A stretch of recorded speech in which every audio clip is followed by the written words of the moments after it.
What's going on? Happy Saturday, happy Saturday. Everyone keeps asking me about how is the temperature in Texas. Yeah, it's this hot. It's hot enough for me to be in this pool. Like, guys, it's the end of October. End of October. And I am swimming still. That lets you know how hot it's been here in Texas, right? I mean, the birds are chirping, the sun's shining, and look who is out. Let me show you guys.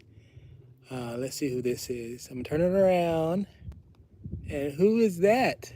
Is that little Missy? What's up, little Missy? What's up, girl? What's up, little Missy? Come here. What's up, little Missy? So, y'all, Missy does not like water. So she's only going to get so close. And the other two over there, they're on the porch. They'll be here in a minute. Speaking of the devils, hey, nope, no. No, you're not allowed to get in just yet. Chill. No, sir. So, as many of you guys, Jenkins plays that. Hadn't seen you in a while, buddy. What's going on? What is going on? So, if you've been here for a while, I know Jenkins been here. Nothing's going on. Nothing's going on, man. It's so hot. I'm pretty sure it's hot where you are too. You're in Texas, but it's so hot that I'm in my pool, man. I did my run this morning, and I'm like, look, I'm gonna do a little bit of a plunge. You know, is it cold plunge? Maybe, maybe not. But look at my Connie Corso. He's like waiting. He's like, when can I get in the water, Dad? No, no, it's okay, Jenkins. School comes first, man. That's your priority. So I'll never criticize anyone who puts their education first. I always say that with my kids. I'm like, look, all the partying stuff that everyone else is doing, man, you got to put your education first, because they're gonna be gone by the time you need your friends. They're gonna be gone, right? It's your education and your brain is what's gonna last. That's what's gonna be there for you. So, anyways, it has been so hot that I had no choice. I had to jump in this pool, man. I had to jump in this pool. So if you guys were wondering about me and like, hey, are you ever going to get in that pool? I'm telling you, it's hot enough today at the end of October. Is that Batman in front? Yeah. Devin, is it Dev? Dev, man, that's Batman over here. Let me show you Batman again. Look at Batman looking. Batman. He's like side-eyeing me a little bit. All right, Jenkins, man. I'll see you when you come back, buddy. I'll be around for a minute. So yeah, usually I'm out in the yard, with my dogs. But today we're gonna be filming from the pool for at least for a little bit. Like I always say, I always set boundaries with my dogs. If you're new to watching me, you don't know that I set boundaries with my big dogs. I mean, you see how big that dog is. If you're, like I said, it's your first time coming. That's Rain, my Connie Corso, is about 130-pound dog, and they're not in the water yet. I'm in the water. I'm chilling. I'm having a good time. I'm trying to relax because it's been so hot. I just finished running, so it's a nice cold plunge for me. But my dogs are not allowed to come in until I invite them in. I set that boundary with them every time I get in the pool for several reasons. Because you may say, man, that's pretty mean, And I'm like, no, you got to set boundaries. What the dog doing? He's just chilling inside the pool. And the other one's over there chasing lizards. I'll call her in a minute. You'll get to see my Rottweiler if you haven't seen her before. But yeah, my Connie Corso is just chilling over there, watching me, making sure I'm safe. So he can go into guard dog mode. Woof, woof. Achilles. Yeah, no. So I just, like I said, I set boundaries with my dogs where they are not allowed to do certain things. And the one thing I don't allow them when I'm in the pool is they can't come follow me until I invite them. That's just the boundary I've set.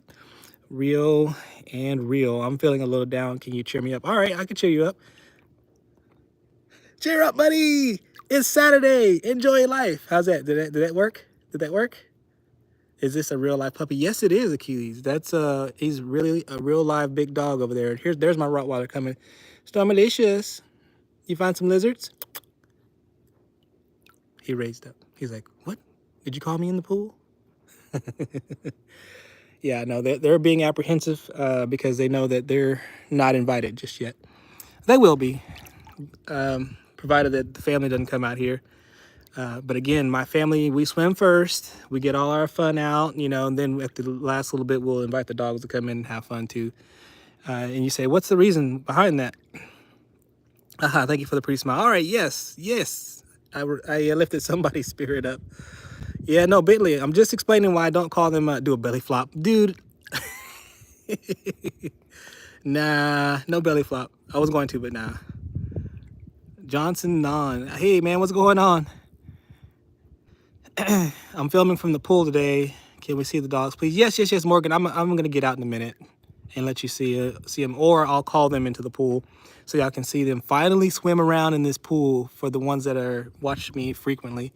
But for now, I'm trying to enjoy by myself in the pool, and before I let them come in. And again, this is it's twofold. There's two or at least two reasons why I do this. One is, again, setting boundaries.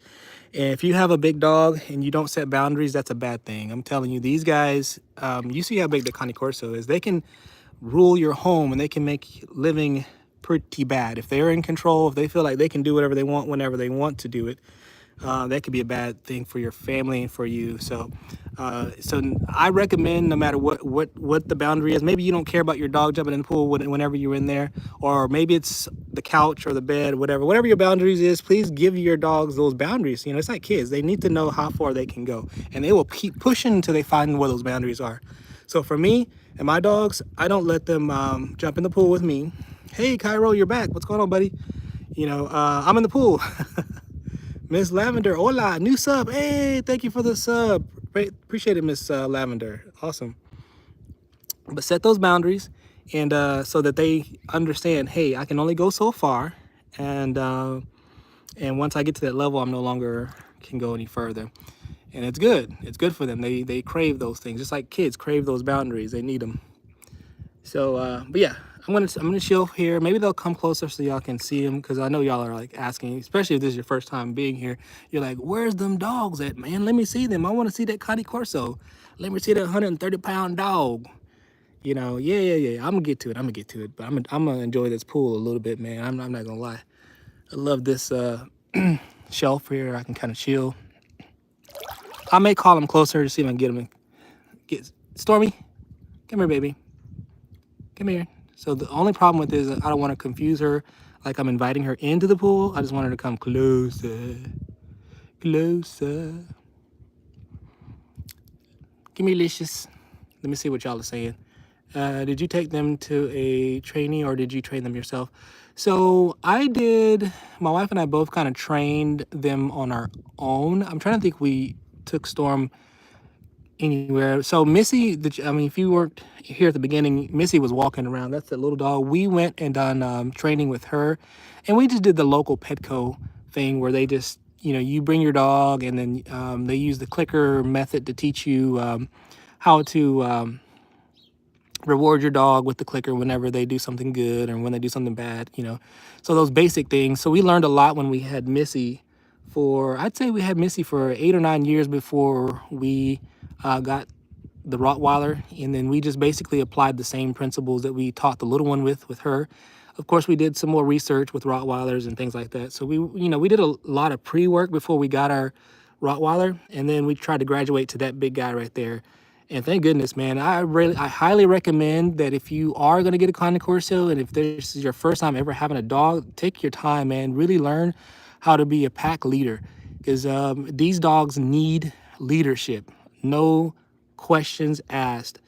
Those Cane Corsos are very headstrong dogs, and if you don't take that leadership as the pack leader, if you don't take that role, they will. And if they take the role in the house, you know, you really don't want an animal be the deciding factor. Look at that bird. The deciding factors in your home. You know what I'm saying? You want to be that deciding factor. And even then, I mean, it's still like, you know, you got to know your dog, and you got to spend time, and you learn as you go. Wait, so did they not come in? So Cairo, they're not coming in right now because I haven't invited them to. And this is just a boundary I set with them. I swim, I have a good time first. I enjoy myself before they come in and take over. So the Cane Corso, he doesn't really like water. So, you know, he'll come to this ledge where I'm at right now. He'll stand here. The Rottweiler, she loves water. So she'll swim all over this pool. But the thing about it is that she likes to come to me or whoever else is in the pool And when she swims with those nails, oh my God, it's terrifying. She's like swimming after you. Now she's just having a good time, you know. But everyone else in the pool is being scratched up and beat up.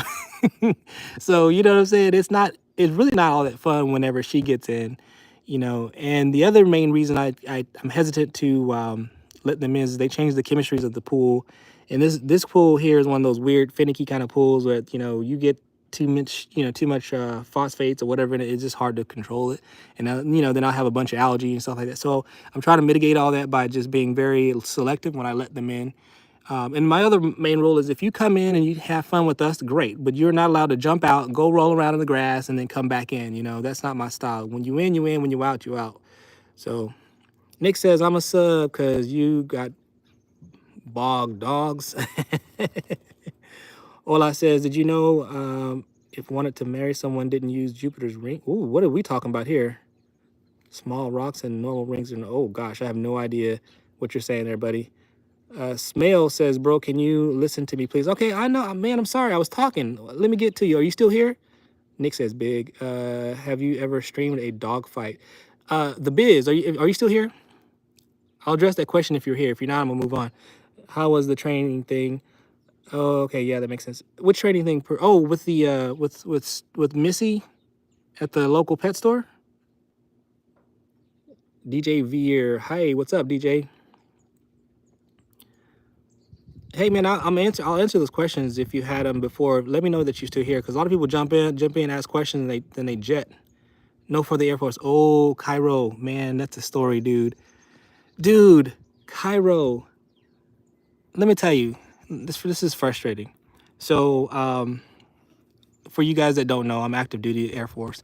I signed up for my PT test, and the way they have the system is you go in and you select the location, time, and everything like that. Then they send you an email with confirmation. Great. I had all that under my belt, and I checked the day before to kind of make sure.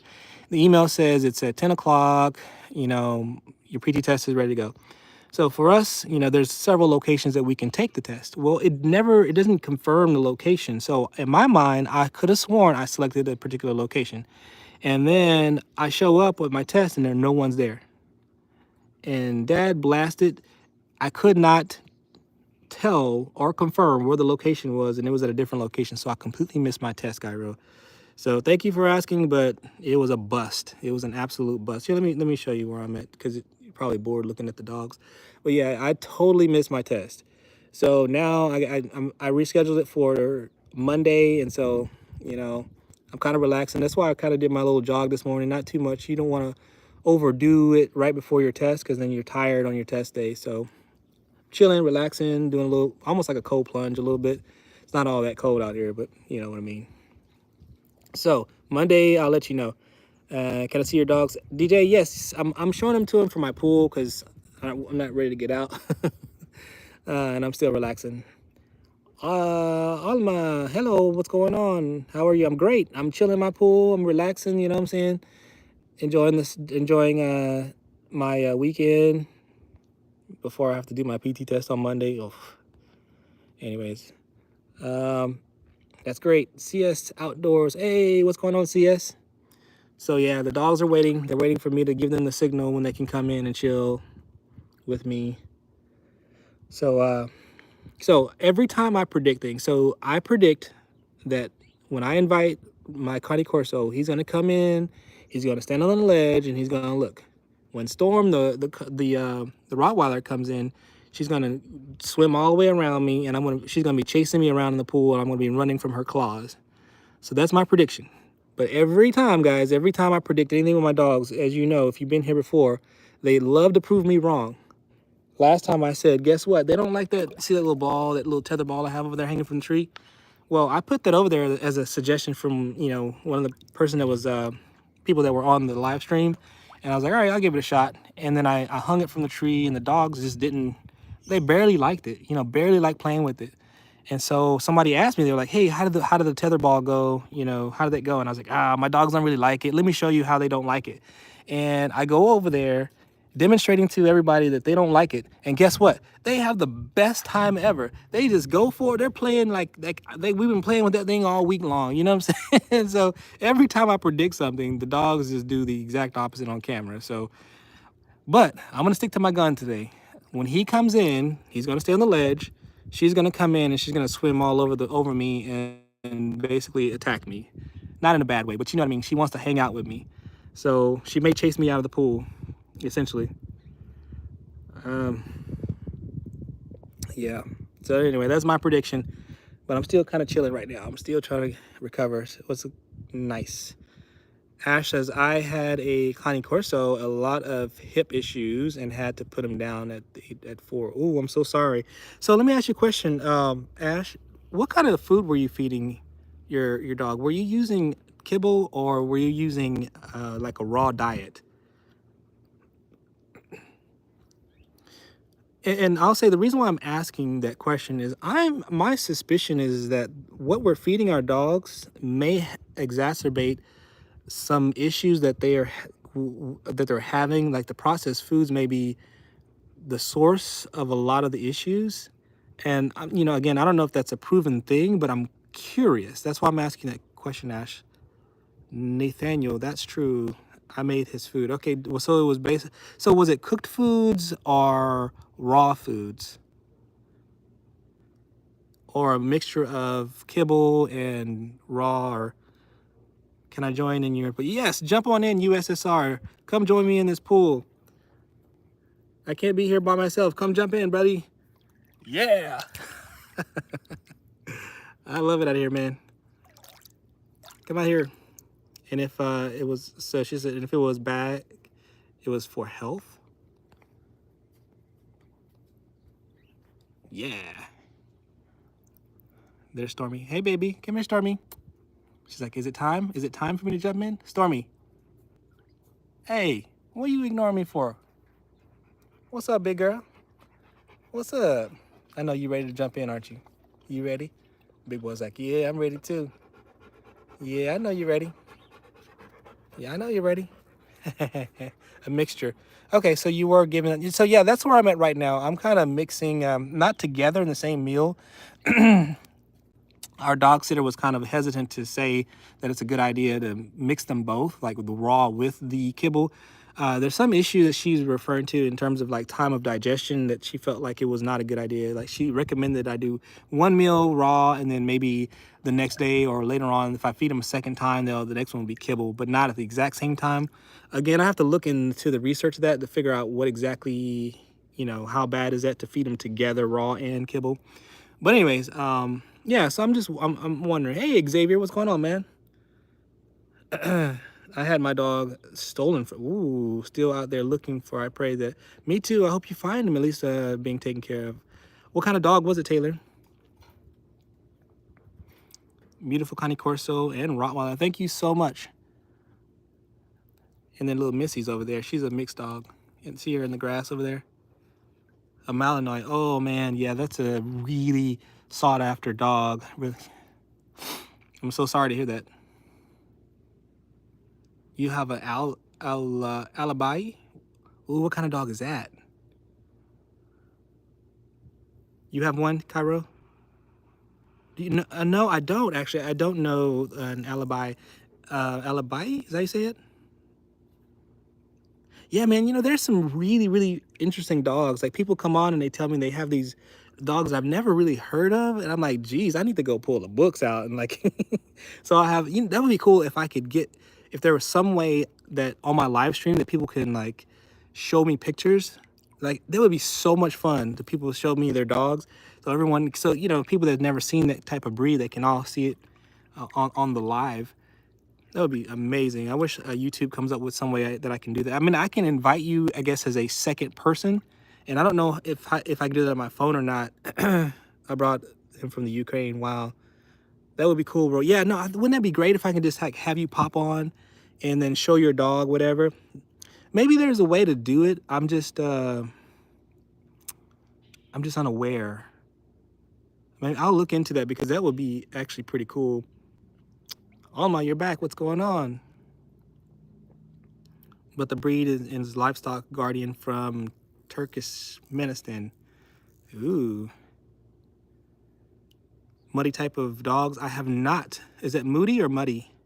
I posted about one up. Like, do you have a, hey Cairo, do you have like a YouTube station that you're posting this stuff on your channel? Okay, I gotta go and check that out.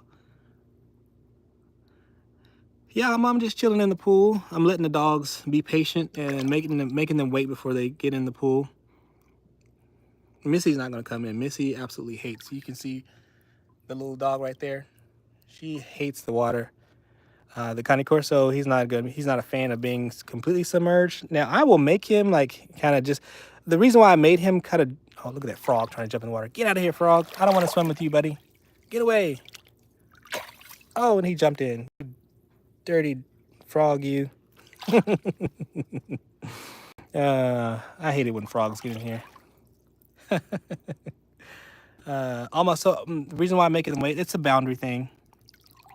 A new pet, your channel. So yeah, I gotta check out your channel, Cairo. How many dogs do you have? I have 3. Yeah, so I'm just setting boundaries. I always do this when it comes to the pool and I kind of explained it a little bit earlier, but the main reasons is I just don't want them to have complete freedom to do whatever they want when they want to do it. And whenever they jump in the pool, it's not a pleasant experience because they take over. Well, Storm takes over the pool. She just swims everywhere. And she likes to follow you when you're in the pool, so she'll like chase me around with her claws, because she's doggy paddling, and she's swiping her paws at you with those long nails. So it's just not fun whenever they get in. So I will wait till when I'm done swimming, in the last few minutes that I want them to come in, I'll invite them in. And then again, once they're in, they have to stay in, because when they get out, they're no longer allowed to get back in, because they'll get too dirty.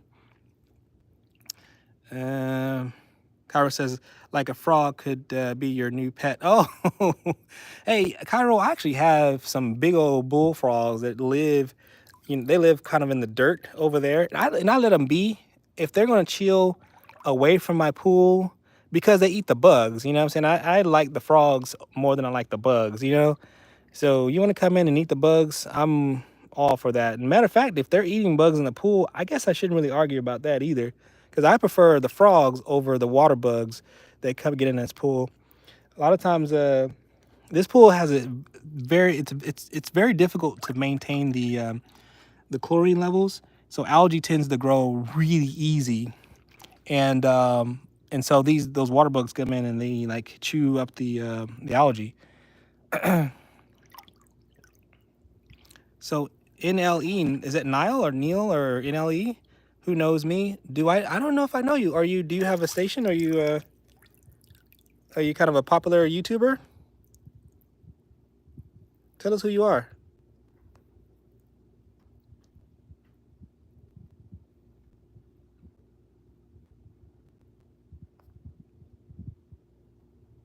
Is my camera flipped? Naples, Italy. Hey, Jack. Hey, how is everything in Italy right now? How's the weather there? Was my camera flipped, y'all? I wasn't paying attention. It's hard to see. That's why I keep putting my glasses down here, because the glare is so high. Yeah, how's everything in Italy? How's the weather right now? Because here in Texas, look, it's almost at the end of April. I'm sorry, April. Oh my God, it's all the end of October. It's going into mid-November, and it's hot enough for me to be in my pool. Like, I am like literally, it's showing your face right now. Yes, that's what I want. Yeah, is that okay? Is that cool, man? Look at my Cane Corso.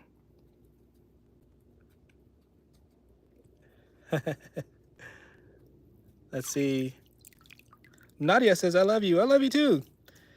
UG, do a dive? Yeah, no, I'm not diving with my phone. Yeah, that's better. Diddy? You're calling me Diddy? Do I look like I'm Diddy? Won't stop. Can't stop. Yes, I'm in the U.S. I'm in Texas, matter of fact, where it's hot. It is hot here in Texas. It's hot, hot, hot. All right, guys, I think I'm getting kind of close to the end. I'll probably invite the dogs in so they can get a little swim in, and then Rain can get his feet wet because he loves it. Let's see. So what I'm going to do is I'm going to invite Storm first, and then the Cane Corso, he has FOMO really bad. So even though he's going over there to probably lay down and relax, The moment that she gets in here, the Rottweiler, which she's over there chasing lizards, the moment she comes in here, he's gonna get jealous and he's gonna want to come. Now the little Missy over there, she's just gonna not even care. She could care less. I think he looks like he's about to go use the bathroom. You probably can't see him very well. All right, Stormy, come here, baby. So for those that have been sticking around and wanting to see my dogs in the pool, come here, Stormy. You can come in now. Come here, baby. Come here. Come here. You can play now. It's your turn. Come here. Come on. Yeah, there you go, baby. Is that my sweetie? No, don't drink the water. No, no, no, don't drink the water. And here comes Mr. FOMO. As predicted, there he is. So I'm gonna move away, and my prediction is that Storm's gonna start coming towards me. Are you thirsty? No, don't get out though. You can stay in and play, but you can't get out. Here she comes, everybody. As predicted, there's a Rottweiler, and guess where she's going? Kind of towards me, kind of not. Okay, okay, all right, okay, I can handle that. And the Cane Corso, no swim-o. No swim-o. Yeah, so this is what I like. I mean, this is cool. I'm pretty much done swimming, and you know, I've had my fun, and they can come in at the end and they can enjoy. All right, so let me look at the comments because I've been paying attention to the dogs. Hi, what's your name? My name is Storm and Rain's dad. Some people call me SRD. Hey, Rain, you can't get back. Hey, buddy, come back in. There you go. Because you're not getting in the grass and rolling around and coming back in here. If you're going to be in, you're going to be in. If you're going to get out, you're going to get out. Oh, look at who's joining the party. No, you're not. Don't make me a liar. I know there's no way you're going to get into this water. Hey, hey, hey, hey, hey. Hey, you're done, buddy. You're done. You're done. Storm's like, I'm not getting out. Come on now. That would really be funny if my little dog gets in here. That would be hilarious. Licious. Hey, baby. Right, you're, hey. Nope. Out. Out. Nope. Out. No. Not you, Stormy. Oh, my goodness. There they go. I may let him back in because he didn't really go too far. It's going to be hard to keep one in and one out if I do that. Come on. Come on. I'll let you back in. There goes my water fiend. Yeah. Yep, there's my water fiend. Yeah, there she goes. There she is. Look at you. Get that exercise in, girl. That's what's up. Okay, you see how I'm moving around? Because I'm trying not to get clawed with them claws. I think she's like drinking / swimming. She's drinking and swimming, y'all.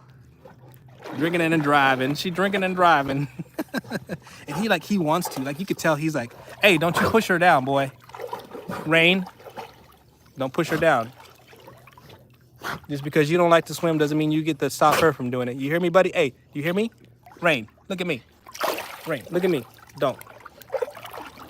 He's like, I don't care. I want to look at the storm. All right, y'all are done? Y'all are done?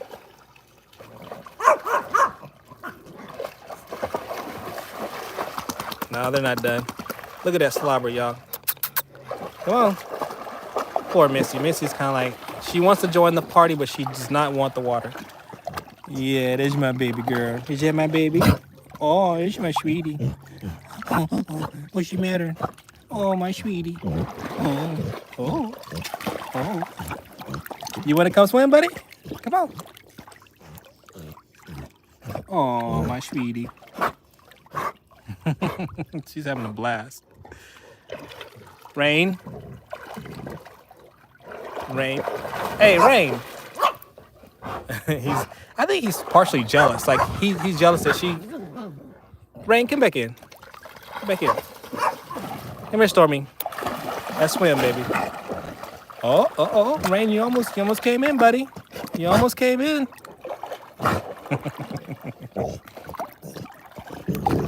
Oh.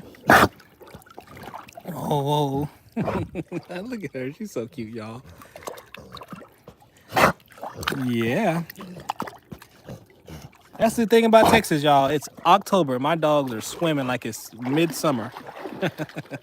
What have y'all been saying? Has anyone had any comments lately? Because I've been enjoying watching my dog swim. I've been watching my dog swim. Hey, dog, don't get frustrated. If you can swim too if you just get in here and stop being so scared. You can swim too, buddy. Instead of hating on your sister like that, why you hate? You a hater. You a Batman hater, aren't you? She's having blast. Go ahead, buddy. Go ahead. You can do it. Come on. Yeah, that's it. You ain't gotta be a hater. Yeah, that's exactly right. You can swim. Come here, stomach there. Oh my goodness, y'all. Look at what I told y'all. I told y'all my dogs will make me a liar every single time. Look at this, y'all. Look at that, y'all. Look at how my dogs make me a liar every single time. Go onto the ledge. Go over there to the ledge. Every single time my dogs make me liars. I predicted that she would swim and then he would just kind of stay on the ledge, but he jumped. He did a leap of faith, y'all. Beautiful life. Dogs swim in circles around you. Exactly.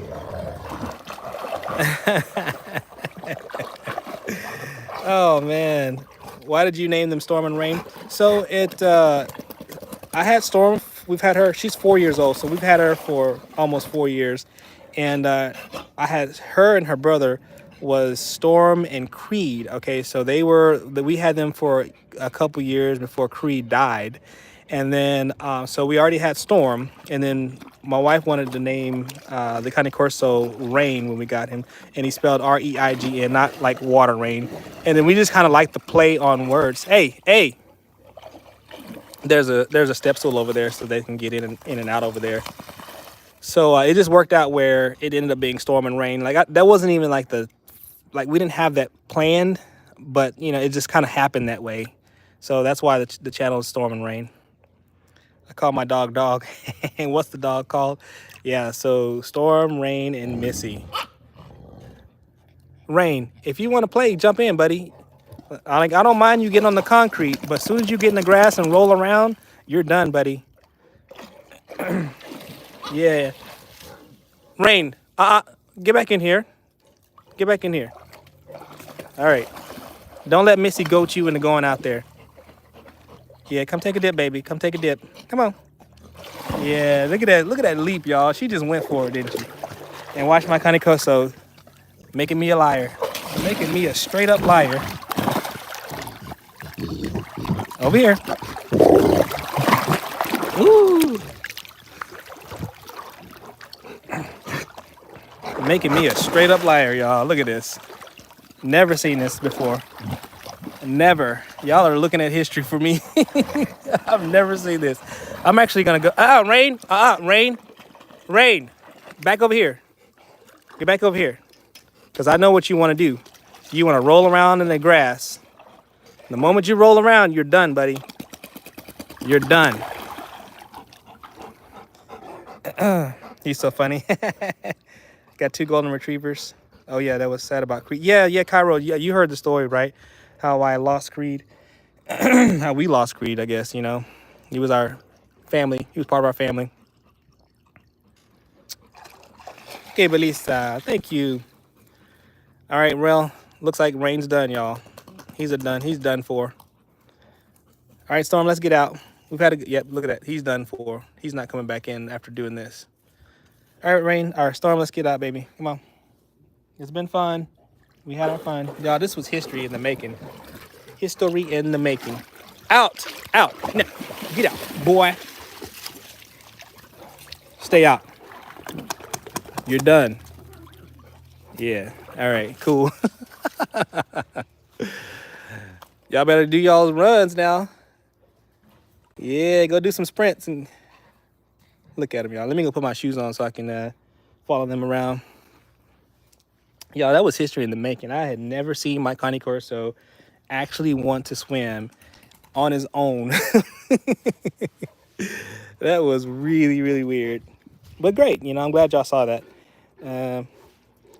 Yeah, so now we're out. So nobody's getting back in. Hopefully they're not getting back in. If they get back in, they're gonna get yelled at for doing that.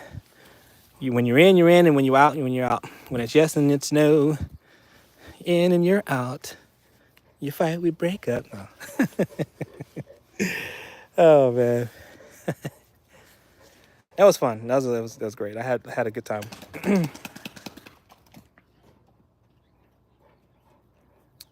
Ah, you got a dog named Dasher and Lola. Cool. You like that song, Cairo?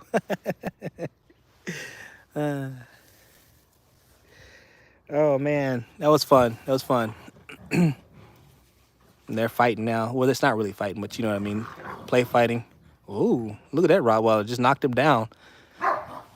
We're gonna grab that water gun in a minute after I dry off real quick. Yeah, he's gonna run around, dry off a little bit.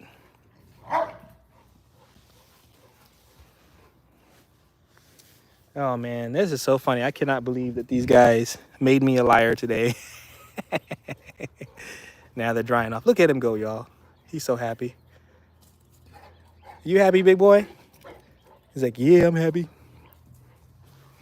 And hey, and then we even did a run this morning. We did a golf cart run in the neighborhood. They ran about a mile. So they had plenty of exercise today, and they still going at it. Still going at it. It's like she gets so offended that he's so much faster than she is, and she just gets mad about it. You have a public pool, so my dog can't swim. Oh, I'm sorry to hear that. But you could probably take him to like the lake or something, or local creek, something they can. G-Man, I subscribe to you. I love dogs too. Oh, thanks so much, G-Man. Appreciate you. My Frenchie gave birth 3 days ago. Ooh, well, you got your hands full, AJ Beast.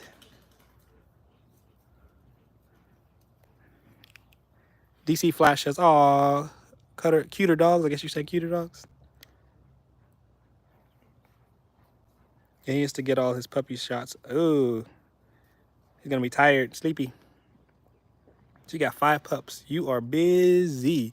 Oh, you're busy. That's one thing I never really wanted to do, was get into the breeding game and all the OB things you got to do. You know, not much of a breeder guy. Now, if I was retired, that's a different story. If I was retired, then maybe I could make that happen. But not right now, man. That's too much work for me. Sorry, guys. If I'm not moving around, I'm trying to dry off and put my socks and shoes on so I can follow my dogs, so y'all can watch them a little closer. But right now, I gotta put my socks and shoes back on. Maybe I'll just put my shoes on and skip the socks, cause. But that was fun, guys. I had fun jumping in the pool. It's like it's perfect temperature to be out right now. Yeah. Ugh. Sorry, those are my nasty shoes. Those are shoes that's gonna get me that 100 on my PT test on Monday. All right, guys. Let me go find these dogs for y'all, because y'all like, we don't want to look at your brick. All right, here's Stormy over here. She's chasing lizards again. You chasing lizards? You find you some lizards? You find some lizards? Thank you, AJ Beast. He says he or they love my content. I thank you so much. I haven't seen little Trin. I know Cairo. She came on once. What, 2 streams ago? I think she came on really briefly, and because little Trin, she's still in school. Another reason why I try to keep my station as squeaky clean as possible, because I just don't agree with little kids being exposed to all the stuff that they can be exposed to on YouTube and on the internet. So I want to be at least a place where people can come, even little kids can come watch my dogs, have fun, and not have to hear offensive stuff. You know what I'm saying? So I even, try to promote education, try to promote doing good stuff, even have a little plug for the military, you know what I'm saying? But I want a place where kids can have, can join in and not be bombarded with all the negativity and cursing and bad stuff that they hear everywhere else. So where you going, Stormy? Y'all want to go back here and see where she's at? So yeah, this is where her favorite place to look for lizards are, back here. Kyra, my kids I have a grown kid and I have one that's still in school. She just started high school. So yeah, that's the other reason why I prefer just, not having a bunch of bad words and stuff on my channel is because, if my kid comes on, and I know she hears more, she hears, all kinds of stuff at school, but why do I have to add to that? You know what I'm saying? Why can't there be some space where there's none of that stuff?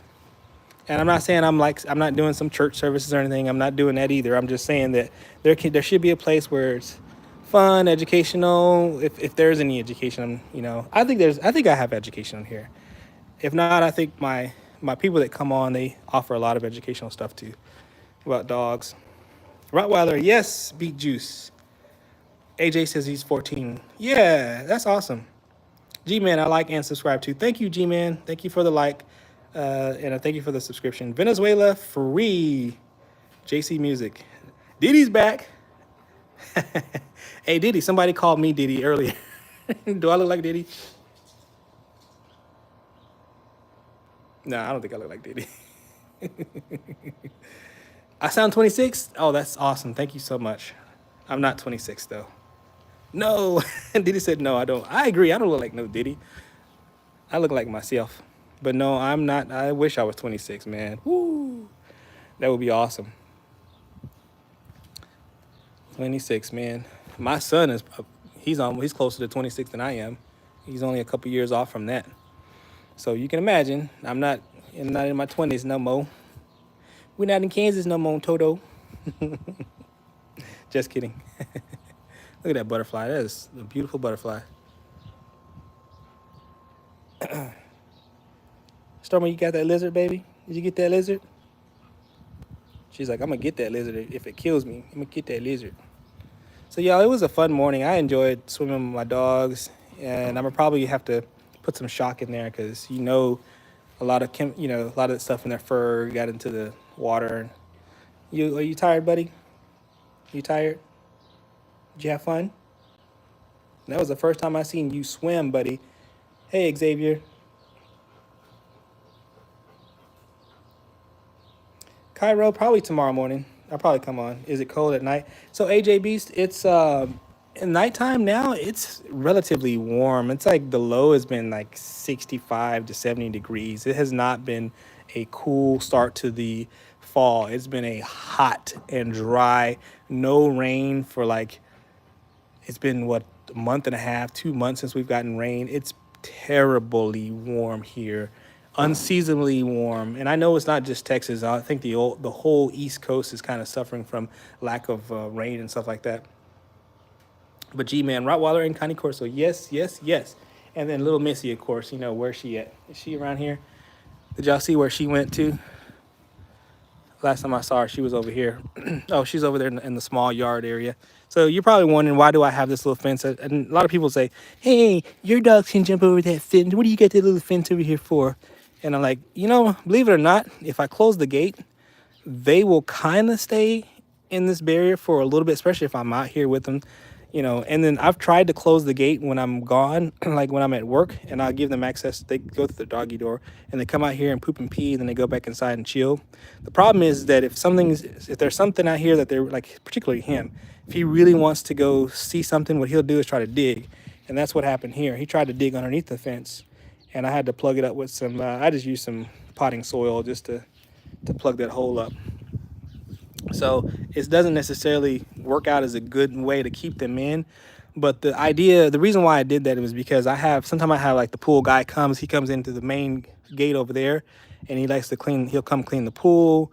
Or if I have somebody else coming doing some work for me, whatever, they can be over here until I let them out to the main area.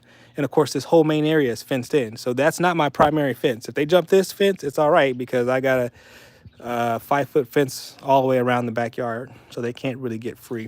So this is not truly meant to hold my dogs, but it is kind of nice whenever I'm, when I want them to stay in this area for a minute while I'm close by. But yeah, anyways, in winter in Texas, does it get cold? Yeah, AJ, that's the thing about Texas. As hot as it is right now, we do oftentimes get colder winters, so it occasionally will freeze out here, but that doesn't happen until somewhere around January, February time. That's when it actually gets cold. But you know, I'll be in shorts and t-shirts over Thanksgiving and Christmas. It's just not that cold here in the winter. And oh, interesting. Those doggone birds. Huh. That's interesting. Okay, sorry. I was thinking about something. I'm trying to keep these birds from nesting in my underneath my carport area because they just poop on everything. So I've been putting stuff up there to see if that will deter them, and they're knocking it out. So, anyways, hey, big girl, let's go over here. Let's go play with the ball. Let's go show Daddy how wrong he was about the tether. Come on. I'm gonna try to do this with one hand, guys, but they're pretty strong when it comes to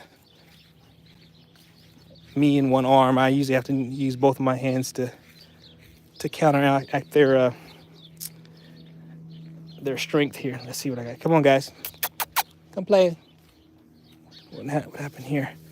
You didn't play tether? All right, watch this, guys. Uh-oh. And now they're not going to want to play with it. Anything I say they will, they or won't do, they just do the opposite.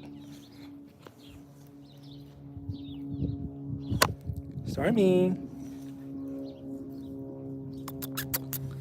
Y'all should have saw the last stream where they were just going at it. And now they don't want to do it.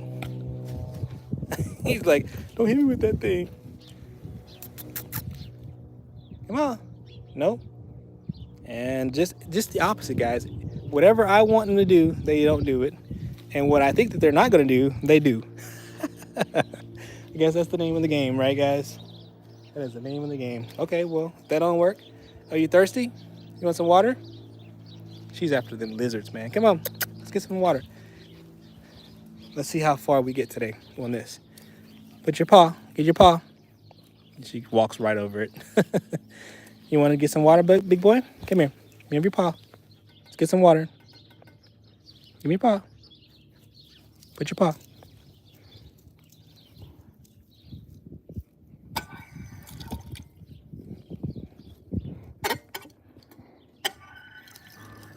You want some water? You don't even want any water. He's like, don't make me do this. Well, anyways, he's got his foot on it.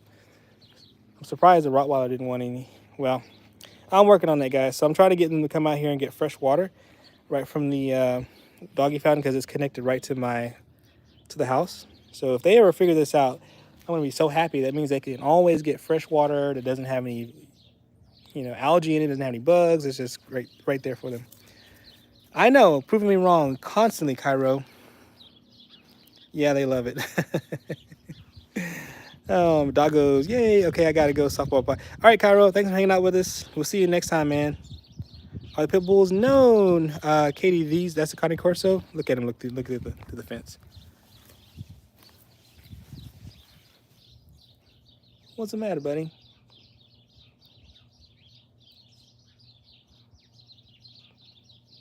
Cairo, I'm gonna try to come in on the morning if I can. I think I'll be here early Sunday morning, and probably won't get in the pool if it's early because it's warm right now. But tomorrow morning we'll probably be out in the yard. Maybe I'll take y'all on our golf cart ride. If y'all interested in seeing us, usually it's about, I don't know, we'll spend about 15 minutes out there. We'll come back.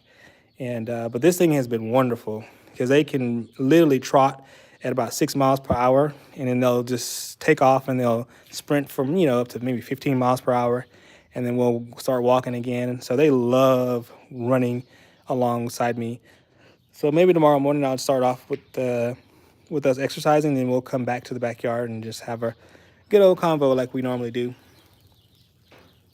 They're still cute though. Oh, thank you. And little Missy is, I don't know what breed. Yeah, G-Man, little Missy is a mixture of, so when we got her, they were like, yeah, she's a Peagle, okay, which is a Beagle Pekingese mix. So we've always said that, but when you look at her face, it kind of has a short snout. So maybe we're thinking a Beagle and a Pug, it's like a Puggle maybe. So somewhere along those Beagle Puggle lines, I think that's where she's at. But if you look at Peagle photos on YouTube, she kind of looks like a Peagle. She has a dark, black coat and has the brown accents. But a very great dog until she's on film and I say that she's a great dog, then she becomes a bad dog, right? Because everything I say, these dogs are doing the exact opposite. Oh man, had a puggle. So does she? Hey, Katie, does she look like your friend's dog? Does she like a puggle to you? And look at that short snout.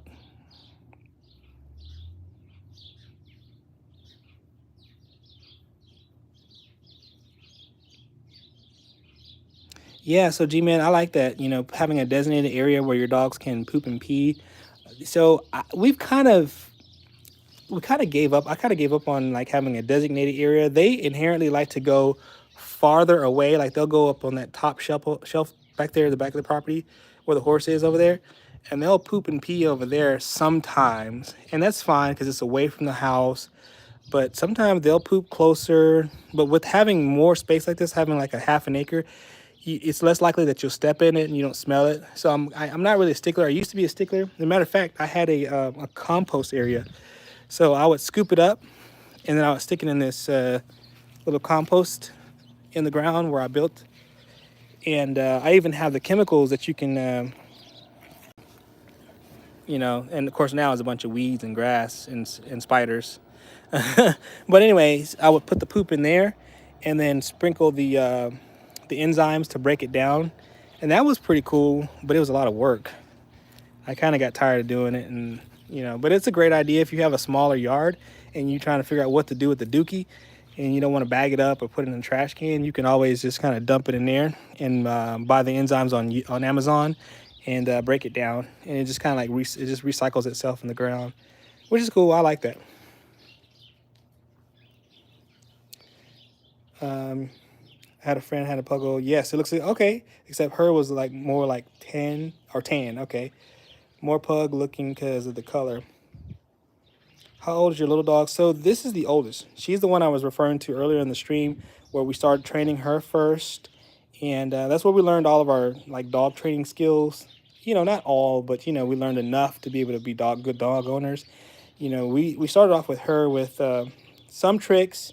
So we know how to do like sit and lay and turn and stuff like that. And she's even kind of sitting right now. But mainly we learn how to set boundaries with her, and I highly recommend if you have a little dog. Hey, RK, how you doing? I recommend even if you have a smaller dog, start learning how to set boundaries. Like say for instance, we don't allow her to sit with or come close to the dinner table when we're having dinner together. Like she has to go away from the dinner table, and oftentimes I will reward her with like a little treat or something when we're done. But she's not allowed to come bark and pester us while we're eating. And what's nice is the better behaved she is, the bigger ones kind of feed off of her energy. So now, unfortunately, we've slacked off on training her and been more focused on the big dogs. So now she's starting to misbehave more often. And subsequently, these guys kind of feed off of her bad behavior. So now we're having to go back and retrain her and maintain our training with the big dogs. You know what I mean? So, and I'm pointing to him because he's still 2 years old. So he's the one that kind of still is that like he'll revert back in a hurry. My Rottweiler, she's pretty sensitive to correction. It's pretty sensitive to wanting to please us. So she's a little bit better with maintaining, even whenever Missy's acting up. She's a little bit better, but sometimes she'll get out of character as well.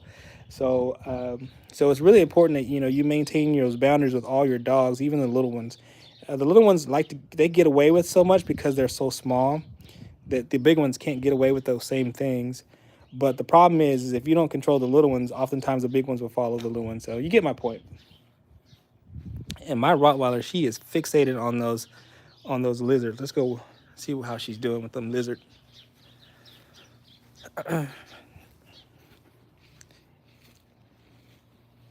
It stinks in the backyard patio. Yeah, I know. You know, when you don't have a lot of space, those dogs, man. Like before we moved out here, we had a a smaller, regular, third of an acre type lot, whatever. And the moment that my Rottweilers, at that time we had Storm and Creed, but when they pooped, man, everybody knew it. So it was like you had to clean. Like it was so bad that I was like cleaning poop every day. And I even bought that yard. So I don't know if y'all have ever seen it, but there's actually like a almost like a Febreze for your yard. But no, it's not. It's like a oh my god, what is it called?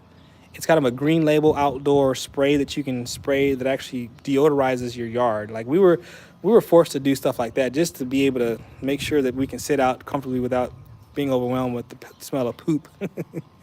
So it's really helped having a lot more space to, when they first poop, you can kind of, if you're downwind of it, you'll smell it. But for the most part, man, even if they come out on this side of the yard, it's really pretty much okay. I don't really smell it. That's why I've kind of stopped being a Nazi when it comes to picking up poop and trying to scooping it up and composting it and all that good stuff. Nah, I don't want to worry about it anymore. We used to have that. Yeah, so you know what I'm talking about, G-Man. I think I probably still have a little bit left in my shop or my storage room over there. But out here, it's just no need for it. I just let it be and let it be. And the other thing is the soil quality out here where we live, it's so poor that any organic material, dang, she like knocking over my wood. Yeah, you gonna find what you're looking for, girl? You knocking the wood over. I hope it's a lizard, not a snake, that she's after. What you find over here? What you looking for?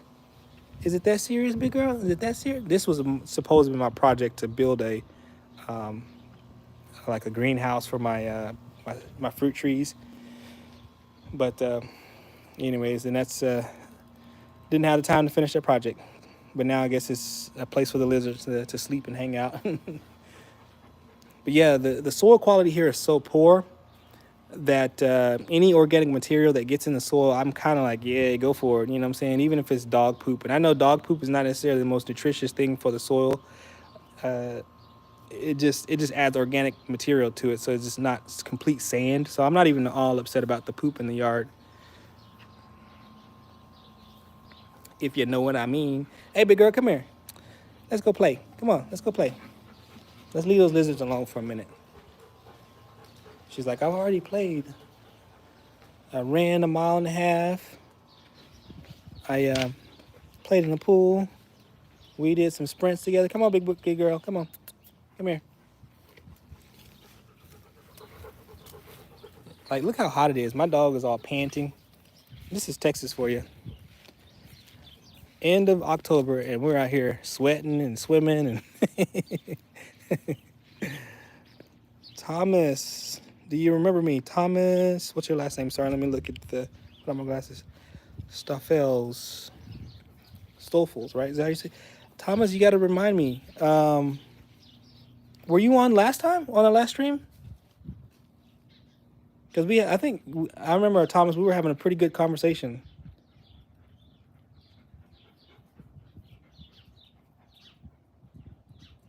Katie, I'm with you. I know you wrote this comment a long time ago, but I have to say, I love my dogs. I love all three of them. She has always had my heart, little Missy. I love my Connie Corso. He's just he brings so much to our lives, and he's such a just a even kill kind of dude. Most of the time, he's an even kill kind of guy. But I have a special love for the Rottweiler. That is just a overall phenomenal dog. This guy is super smart. Like, I appreciate his intelligence, and I appreciate how he can figure things out pretty well, and that's great. But I will tell you, he does come with a lot of challenges that I don't necessarily have with my Rottweiler. He requires a lot of reminding that he's not the alpha. He likes to challenge. Now, maybe it's a male versus female thing. I like the videos to make it 50. Oh, yeah, I remember, Thomas. Yeah, I remember. Yeah, that was the last live stream I did, right? Yeah. Okay. Hey, nice to see you again. Thanks for coming back, dude. But yeah, he has to be constantly reminded, like, hey, this is not your space. You know, I'm always, on guard with him. And like, and I know my Rottweiler's not even all that well socialized. Like, she's not completely socialized when it comes to other people. And, but thanks for making that 50, Thomas. I appreciate that. And, but overall, as a family member and as a great pet, that Rottweiler is just such a great dog. She's very, like I said, I appreciate that she has a desire to always please me, and she's quick to do so. He tries to please me sometimes, but then oftentimes it takes him a minute, and like I'll work on like recall, for instance. If I call, let's do a test. Let's do a test. And they've been doing their best to prove me wrong all day. But I'm gonna call both of my dogs and see which one comes first. Who comes first? I can't call them at the exact same time, but I am gonna see which one comes first. And let me start. Let me give the Cane Corso a head start. Come here, Rain. Come here, Storm.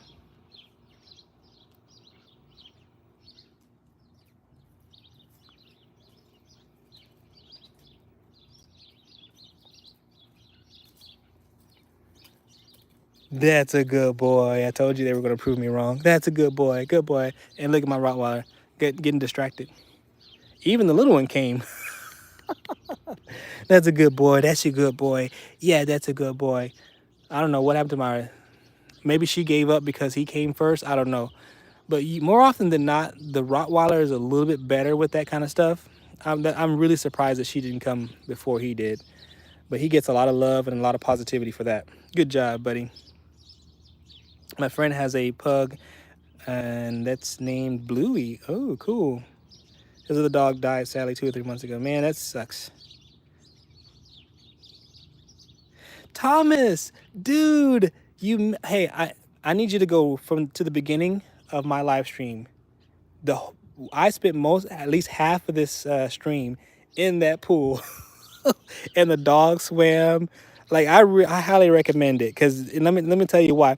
Because you know how I've always said that he doesn't like to swim. Well, guess who decided that it was going to be his day to take over that swimming pool? This guy. You missed it, dude. I'm not going to jump back in there because, it's actually really dirty right now. That's what I was telling you guys about. Look, I don't know if you can tell how cloudy it is, but, it's pretty dirty right now. That's because my dogs jumped in. And so they swam for a good, I don't know, 15 minutes or so, 20 minutes. And this guy just completely surprised me. He started swimming all over. So go back to the beginning of the stream. I don't know if you can do it now or when I upload it. But I started off being in the pool, and then I invited them I'd say about 10 minutes after I started streaming, and we had a blast. So go back and check that out. It was a lot of fun, and I felt like it was history in the making because he finally decided he was going to swim today. A lot of fun. Carol, what's going on? Arian, so cute. Thank you so much.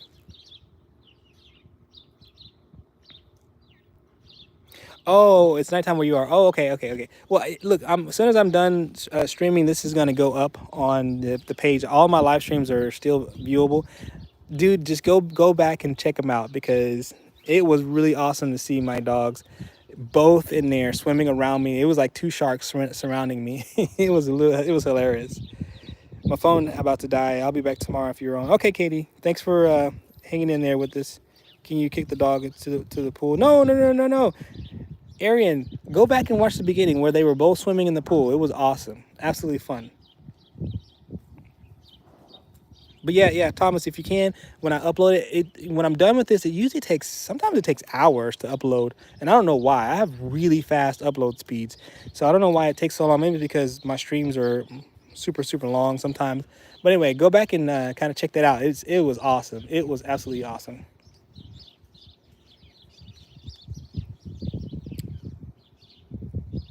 Look at that boy. He is so tired. He had a nice run this morning, and then he swam, then he played. Only thing he needs is a little bit of food, and he'll be out for the for the rest of the day. Storm is not giving up, y'all. She's like, that lizard is gonna get in my mouth. She is not giving up. That is her mission in life, y'all. That is her mission in life. I think Katie and I are agreeing about the Rottweiler just being a great dog.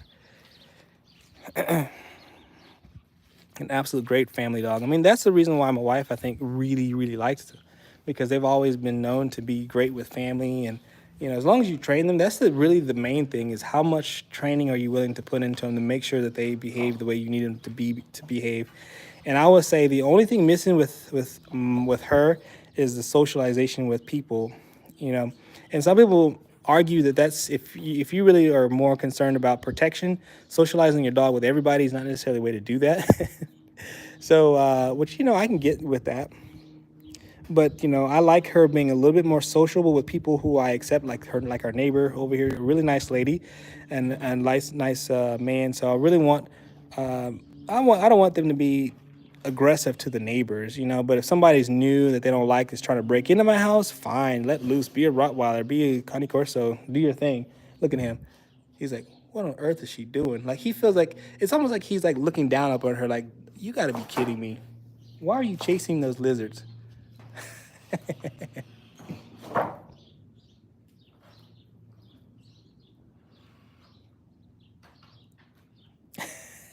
She is really trying, y'all.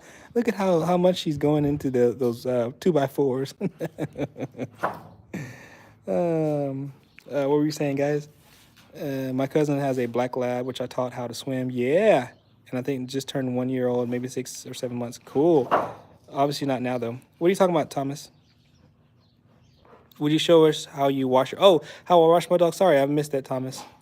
I do have a video, Thomas, that I put up I'd say about a month ago, where I show how I wash him in the shower. I usually take them in there, and I have a walk-in shower where they don't have to like step over anything, and there's no doors, and then they just walk in. And so I use my shower head, and I just bleach when I'm done.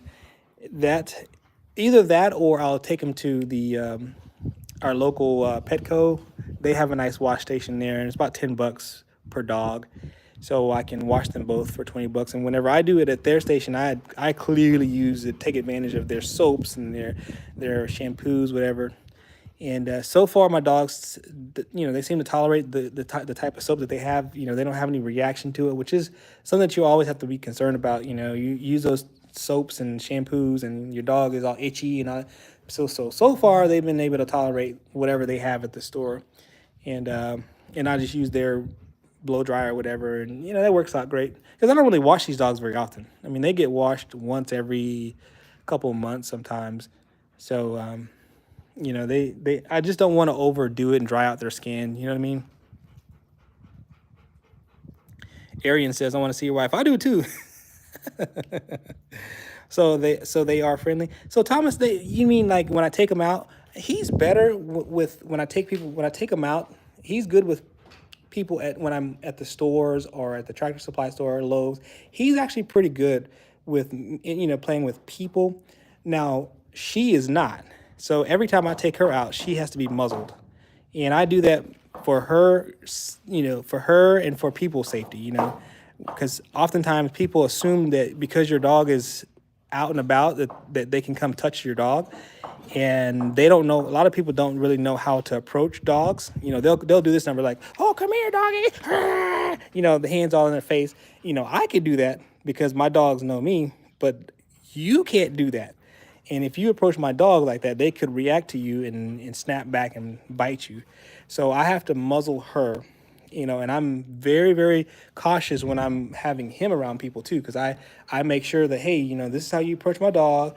Take your hand, let him sniff you first. If he accepts if he's cool with you, he'll let you know. If he's cool, like right now, my dog is like, man, get your hand out of my face. But he's, and then once he's accept you, you can kind of give him a little love. If he's cool with it. But he'll let you know. They'll let you know if they're cool or not. So, anyways, I'm playing with my dogs right now. Yeah, G-Man. That's what you do. Give them some stimulation. A lot of times dogs get in trouble because they're just not getting enough stimulation, Not getting enough playtime or exercise, one of the two. Arian says her dog is lazy and is aggressive. Come here, doggy. I'm playing with my pups. Everybody's playing with their dogs. That's a good day, man. That's awesome. That is awesome. So Arian, hopefully my wife will come out, and she streamed with us the last couple streams. Yeah, the last one she came out, and we were both mic'd up and chiming in together. It's always fun whenever she's coming on with us and give her, because we rarely hear her perspective, but she's had an interest in dogs ever since she was in high school, a lot longer than I have. I think I told my story when I was a kid, like a little kid. I used to live with my grandmother, and we had dogs, but our dogs were just straight yard dogs. We talking about them working dogs. My dogs didn't even have names. I say my dog, but our dogs, they were just dogs. And my grandfather, he would always say, boys, boys. He would just call them boys. Storm, baby, are you gonna get it or what? You working overtime for that lizard. Girl, chill. So, so there was no training. There was no learning how to set boundaries and what to feed. And all, we just gave them scraps from the table and they ate, and then they were outside. Oh, there's a lizard out there, but she's going to go after that thing. So my real first experience with training dogs was Missy, honestly. No, it wasn't. We had another dog when we lived in Fort Worth, and she was a Basenji. I don't know if you guys know what a Basenji is, but it's a dog that doesn't really bark. They make weird noises, but they don't really bark. I don't know if you guys heard of Basenjis or not, but anyways, we did a little training, not much though, because we were really, really busy. I was in school during that time, but so my real first shot at training dogs is with Missy. And it was, thank goodness there was like I forgot what store we went to, maybe Petco or something like that. That's where we spent. Oh, what is that? Wasp, baby? No, don't go after that. Anyways, and then from the small dog, we had her for years. We did a lot of training, and from her to the Rottweilers. Yeah, it's really hard to see the comments with the glare.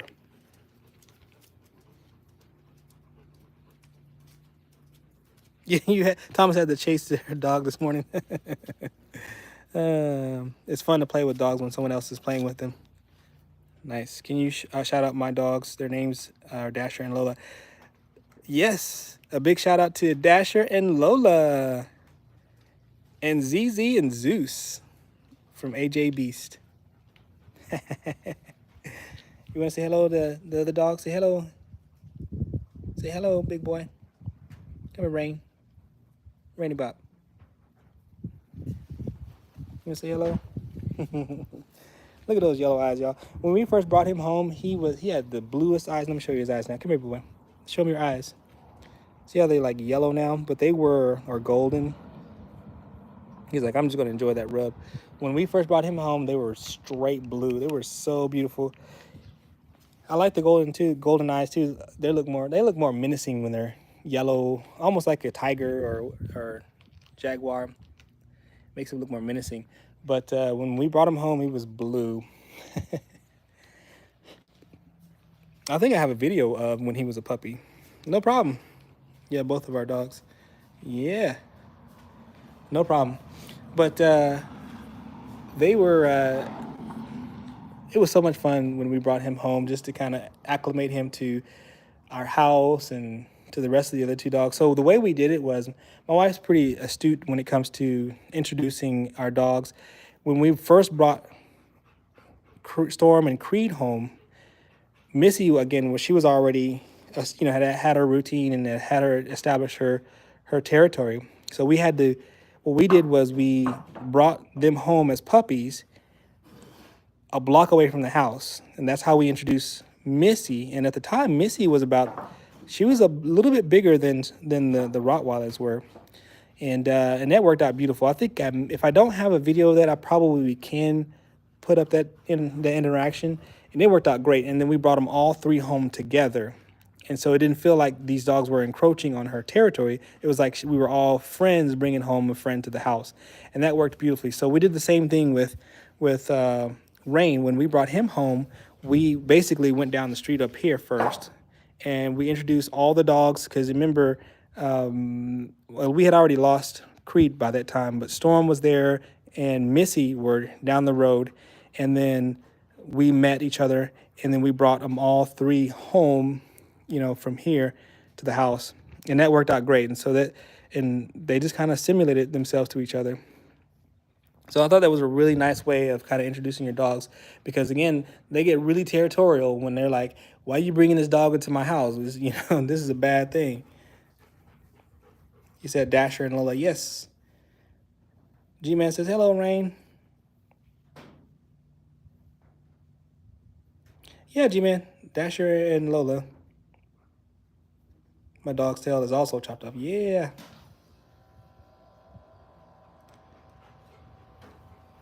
Zephrino and Zeus. Is that how you say Zephrino?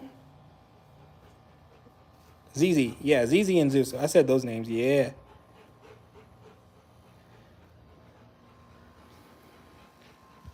Man, my Rottweiler is fixated, y'all. She is literally fixated on whatever is living underneath my failed or my aborted project. She is going to find out what's underneath there, or she's uncovering that layer.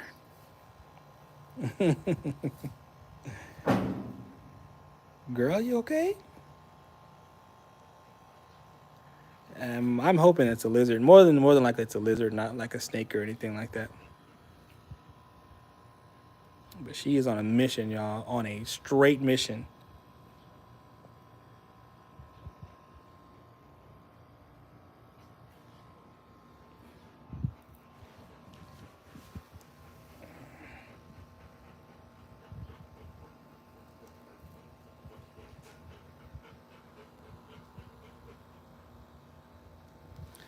All right. Hey, caramba.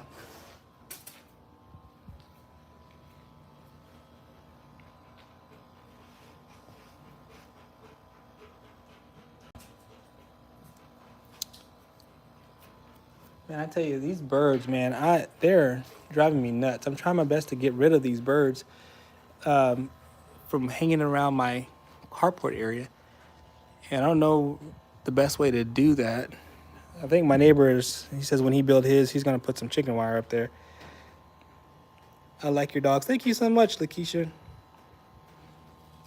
Yeah, we've had a nice day of, like I said, exercising. We started our day off with a nice run, and we used the golf cart slash UTV. Those are the leashes I use them, and I use a prong collar actually whenever I take them out, because the prong collar gives me a lot of control with them. If they want to go their own way, and I give them the feedback. Nope, you can't go that direction, and they respond pretty well with the prong collars. You just gotta be careful with them. Anyways, so we started the day off with a nice run, and then they played around the backyard, and then we swam together, and then they're just chilling and chasing lizards. What are you doing in the shop, girl? You gonna watch TV? So my Rottweiler, she actually does watch TV. Like if we're in the living room, she'll get on the couch, and if it's like animals or whatever, she loves it. She'll sit there and watch it with us. Now the Cane Corso, not so much. He's not about to waste his time with no TV. He's like, I need to play.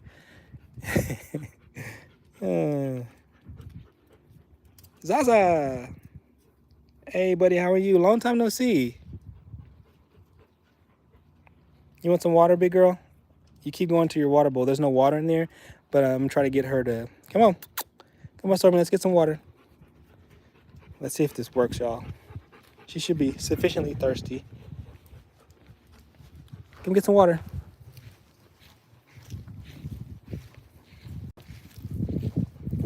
I know you want it. It's right here, baby. All you gotta do is you gotta step on it. Get some water. Come here. Get some water. Get your paw. Put your paw. No. Get your paw. Right here. Step on it. Let me have your paw. You can do this. I know you. You can. Give me your paw. You can do this. Give me your paw. Give me your paw. Step on it. Get some water. Oh, man. She did it once, y'all. She stepped on it. Now step on it. There you go. Good girl. Good girl. That's a good girl. And she walks off. I thought you were thirsty. You want some water, big boy? Come here. Let me have your paw. You want some water? Rain, are you thirsty?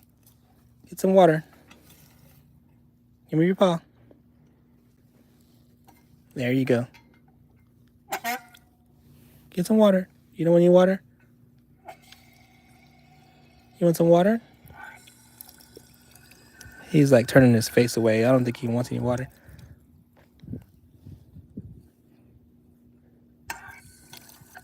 Get you some water, buddy. No, you don't want any water? Okay. Well, we'll wait till you're thirsty. You get you some water. Yeah, we're getting closer and closer. Are your dogs trained? Yeah, I mean, yeah, they're trained enough, you know. But training is one of those things where it's an everyday thing. I've said this before on my channel. You don't ever just like train your dog. You continue to train them because they have to remain, you have to keep reminding them because they'll revert back in a hurry. That's always what I'm always fighting against is when they revert back. You have to, because the moment that you let up and just, because they test you constantly. They want to know if they can stay underneath the table while you're eating. They want to know if they can get back on the couch. Like he's no longer allowed to be on the couch. He's been banned. So he has a new boundary. And that's because we had an incident with him, making the couch his territory. And when somebody tried to sit on the couch, he retaliated. So he's lost that privilege. Had a pup cup. Is that something that you get from Starbucks? How much was that water splashing stuff? This little fountain, the water fountain, I think we got that on sale, or not sale, but through Amazon. And I want to say that was about $40 or $50. And we started off, the idea came we were at Big Lots and we found this thing here. Let me show you this one. This is our tour graveyard here, but you see this little thing? This is what we started off with.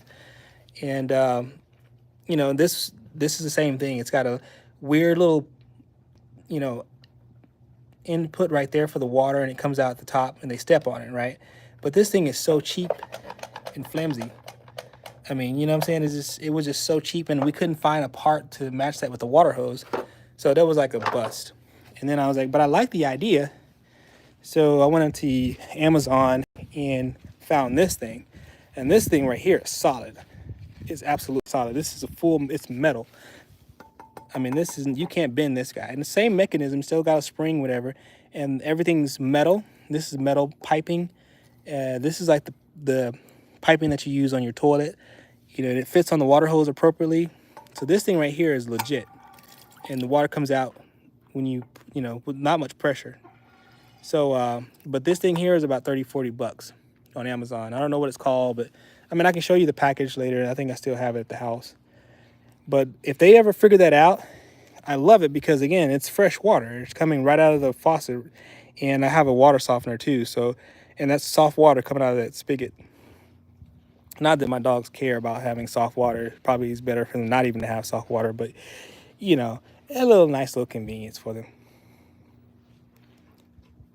Thank you, Zaza. But so I don't know. The moment that they figure that out, I think life is going to be good.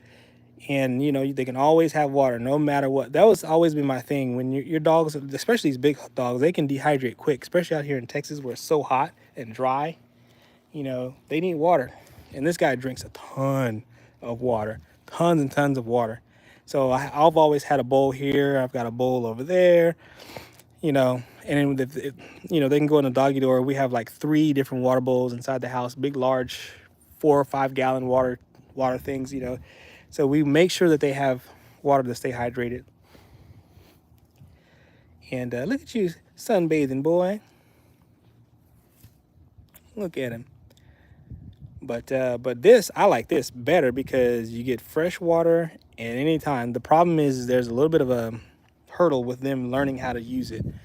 But once they get it, I'm going to be happy. And I'm not even mad about the excess water getting on the yard because it's so dry and my yard is suffering. You can see where it's stressed right here.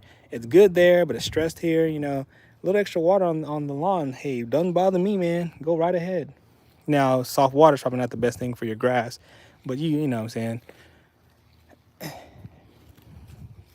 little bit of water is not gonna matter. A little bit of soft water is not gonna matter, right, big girl?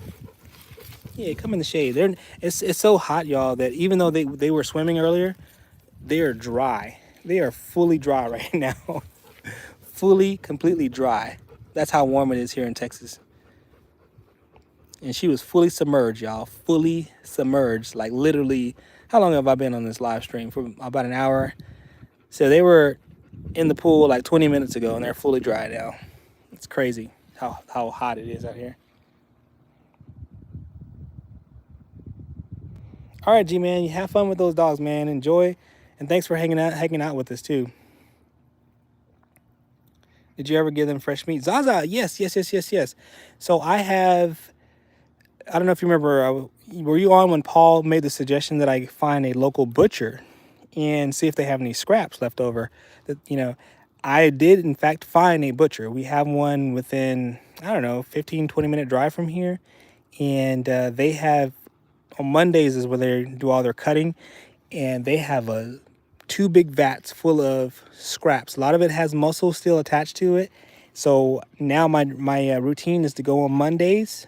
I've been twice already, and literally I can fill up as much as I want of their scraps, and they'll have some organs. So far I've only seen some kidneys, and I don't know if I was seeing some lung or not. So I actually kind of turned that down because I wasn't entirely sure what it was, but I know for sure I can identify the kidneys. So I've been able to give them a little bit of organ meat, and been able to give them some muscle and some good bone, like from beef bone. And this time around I bought them some chicken feet. So their next meal, hopefully later on today or tomorrow, is going to be a raw meal. And I've been wanting to videotape it. Like I said, I've seen some people do raw meals, and there are actually some pretty popular videos. People don't mind looking at how you make the raw meals. So, but what I've noticed is, though, they do it with plenty of lighting, and it's up close, and it's really done well. So I recorded them my first meal. I recorded it, but I don't think will come across like people want to see it. So I'm gonna try to re-record how I do it, and this time try to have proper lighting and try to get some traction. Because it's amazing what little things you can change about your videos to make people actually watch them. I mean, it's the same content, really about the same thing, but if you don't have enough lighting, people don't give you a chance at all. So I'm doing my best to try to up the level of artistry. What is the word I'm looking for? Artistry with my videos, so that people will actually watch them. Anyways. Will you take them to the beach? I had to work up to it. I don't know if I would. Maybe. I think that'd be kind of fun. I prefer to go somewhere where it's not very crowded, somewhere where we can have our own private area and they can kind of run around, because I don't quite trust her with strangers. And you know how it is when your dogs are out and about and people are like, oh, they just assume that they can just come play with your dog. And I'm like, you don't want to come play with her, because if she don't know you, she may actually retaliate and bite you. So you want to take it easy with her. But going to the beach would be kind of fun.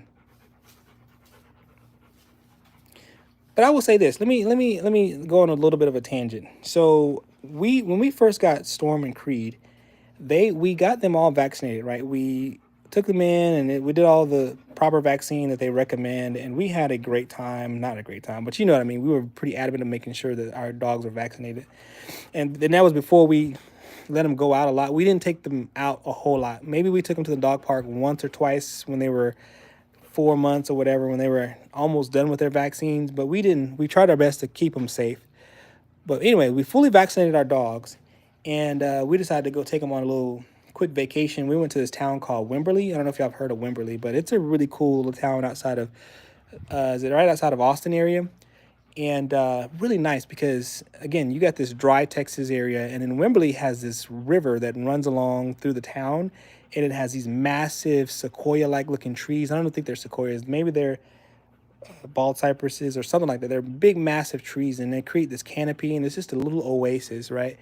And we rented this Airbnb, and we took our dogs with us, and it was just a picture perfect vacation. We loved it. The dogs were having a blast, and the place that we rented, they had a design where you could bring your dogs, and they even had like a porch where it was fenced in like this. And actually, matter of fact, I think I do have a video of them, like an old video of when we had them out there. I think so. I think I have it. If you go to some of my old short videos, you may catch it when you see both my Rottweilers. And anyway, we decided to take them out to the creek, and they were having a blast, y'all. My dogs were playing. She loved it. They were jumping around out there in the creek, and we were playing with the dogs. Had a wonderful vacation. Came back home, and about 2 weeks later, that's whenever she started pooping in the yard, like liquid poop, and we're like, oh, what does she got going? And she kept pooping, and then it started being bloody poop. And then she started acting really strange, like something was really wrong with her. And we're like, oh man, it's been like day 2 and things were looking really, really bad. I'm like, oh no, we got to take some. My wife and I, let's just take her in.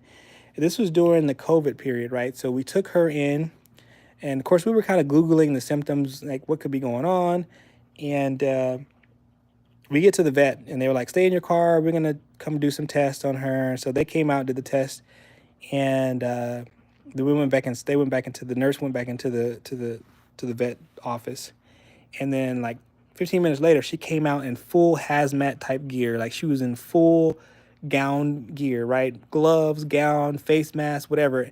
And my wife looked at her, and she immediately knew what was going on. And I kind of was figuring it out too without even knowing it. And she's like, is she positive for Parvo? And the nurse basically said yes, and grabbed Storm and took her into the house, to the vet. And my wife was in tears, because when you hear that your dog has had Parvo, that's like a death sentence for your puppy. And so we were pretty ate up about it. We were really, really, really scared. And I kid you not, that was probably the worst, besides the death of Creed, that was one of the worst experiences of my life, because with my dogs, is because she started losing so much weight, and they hospitalized her. She was inpatient, and they gave her daily fluids, and because that was the name of the game, because they dehydrate themselves, so you have to keep fluids pumping, and all these drugs were giving her to get her through the Parvo virus. And then we were just like, we were in disbelief, because we were like, our dogs are vaccinated. They're fully vaccinated. How on earth can our dogs get Parvo? That doesn't make any sense. What's going on? Of course, we looked at the literature, and of course, there is a chance that your Rottweilers can still get Parvo, even though they're vaccinated. And even the vet was like, hey, are they vaccinated? Like, yeah, we got all the documentation and everything. And so the nurse was like, well, you might want to reach out to Merck, which is the company that made the vaccine, and tell them, hey, our dogs are fully vaccinated and they still got Parvo. And sure enough, we told Merck, and Merck was like, yeah, we'll help out with the vet bills. And they helped out. They helped out a little bit. They didn't pay for the whole bill, but she was hospitalized for 2 weeks. I believe it was 2 weeks. She was inpatient.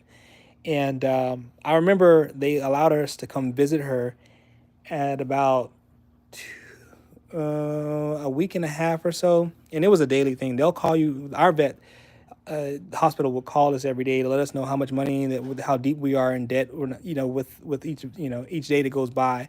And that bill kept racking up. And we were just approving it because we wanted our dog. We wanted our dog to live. And we came in and visited. It was about a week. They let us come visit. They gowned us up. They had us in a room, and Storm was basically almost completely emaciated. She was just bones and little skin. And the thing that broke my heart, because if you've been on my station long enough, you know that me and this dog, we have a bond. Like, I am her person. Like, she loves everybody in our family, but Storm is we're bonded in a way that I can't even explain it.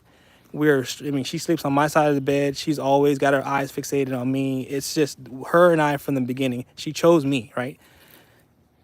And so when I looked down at my dog, and my dog didn't look at me in my face, and it's like she didn't even recognize who I was.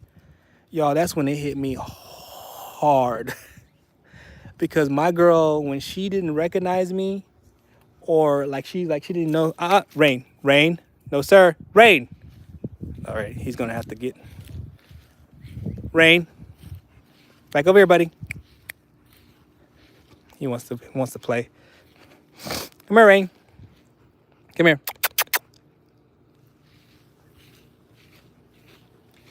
Anyways, come here, back up here. He's like, but I want to go play, Daddy. But that was, I'm telling you, that was a hard thing for me to deal with. I completely fell apart when my dog didn't recognize me. I don't know, it was a rough day. And so she finally turned the corner about a week and a half, almost into 2 weeks before she came home. And of course the Creed started having symptoms a week, I want to say a week after she did, had the same symptoms, and so he was hospitalized too. So both of them was in for, she was in for 2 weeks, I think, and he was in for about a week. And I kid you not, man, it was like, how much was the bill? $30,000 vet bill between the both of those. Thank goodness. Thank goodness, y'all. We had pet insurance. Now, we maxed out both of those policies. We maxed them out for the year. But thank goodness that helped us out. We almost canceled our insurance company too on our dogs. My wife was like, because we were, at the time, we are like, why are we spending all this money every month on these dogs? And, we never, and you know how pet insurance is. Most of the stuff that you go in, take your dog into the vet, they're not covered, right? They don't cover daily or like shots and upkeep and maintenance type thing. They don't cover that stuff. It's all accidental stuff. And so you end up still paying all this money, and you're like, why am I paying full vet bills and I'm paying for pet insurance? And so my wife was like, well, let me have the mail, because we had the bill. And so she put it in the car and was getting ready to cancel it, but she got busy with work, whatever, and forgot to cancel it, y'all. Forgot to cancel our insurance policy. Forgot to cancel it. Thank goodness she forgot to cancel it, because when that $30,000 bill hit us with them dogs, and we realized that we still had a policy, and we had to double check, because I was like, man, my heart dropped when I remembered that we were going to cancel it. And she's like, no, I didn't get around to it. So again, like I said, we maxed out, I want to say it was $10,000 a year per dog. We maxed that out, and we were still left with like a $12,000 bill, I think, after the insurance maxed out. And but like I said, we were able to send in we had to call our primary vet to give us the information for the lot number and everything from the vaccine that they were given. And we were able to fax that into Merck so that we can prove that our dogs were vaccinated. And then they pitched in with some money, and then we had like a little bit left over, something like that. It wasn't much. So we totally lucked out. But I said all this to say this. It was a long tangent, because it all started because we took our dogs to what I think they got it when we went on vacation. I really think that the timeline for the incubation period for the virus and the start of symptoms, it seemed to me that was the most likely location because no one in our neighborhood had any complaints about. Now, of course, you know how sometimes people's dogs get sick and they don't let anybody know, because Parvo is one of those things, when they poop, the virus is in their poop and it remains in the soil for years. Okay, now, of course, our house was brand new that we were in. It was the house before this one, not this house, but the house that we bought before this one. It was brand new, and it was so I couldn't see that and we weren't taking our dogs out anywhere because they weren't fully vaccinated. We barely took them out. The only thing that I could think of was when we went to Wimberley and we were playing out there in the creek and all that good stuff. I think that's where they contracted it, or where they picked it up. And so I said all that to say that I'm very, very skeptical of taking my dogs to too many places. Now, again, Parvo is one of those things that affects the puppies more so than the adult dogs. Like right now, with her being 4 years old and him being 2 years old and Missy being 12 or 13 years, however old she is, I am pretty confident that they won't be faced with that again. But as puppies, be aware that Parvo, especially with Rottweilers, they can be vaccinated and still get Parvo.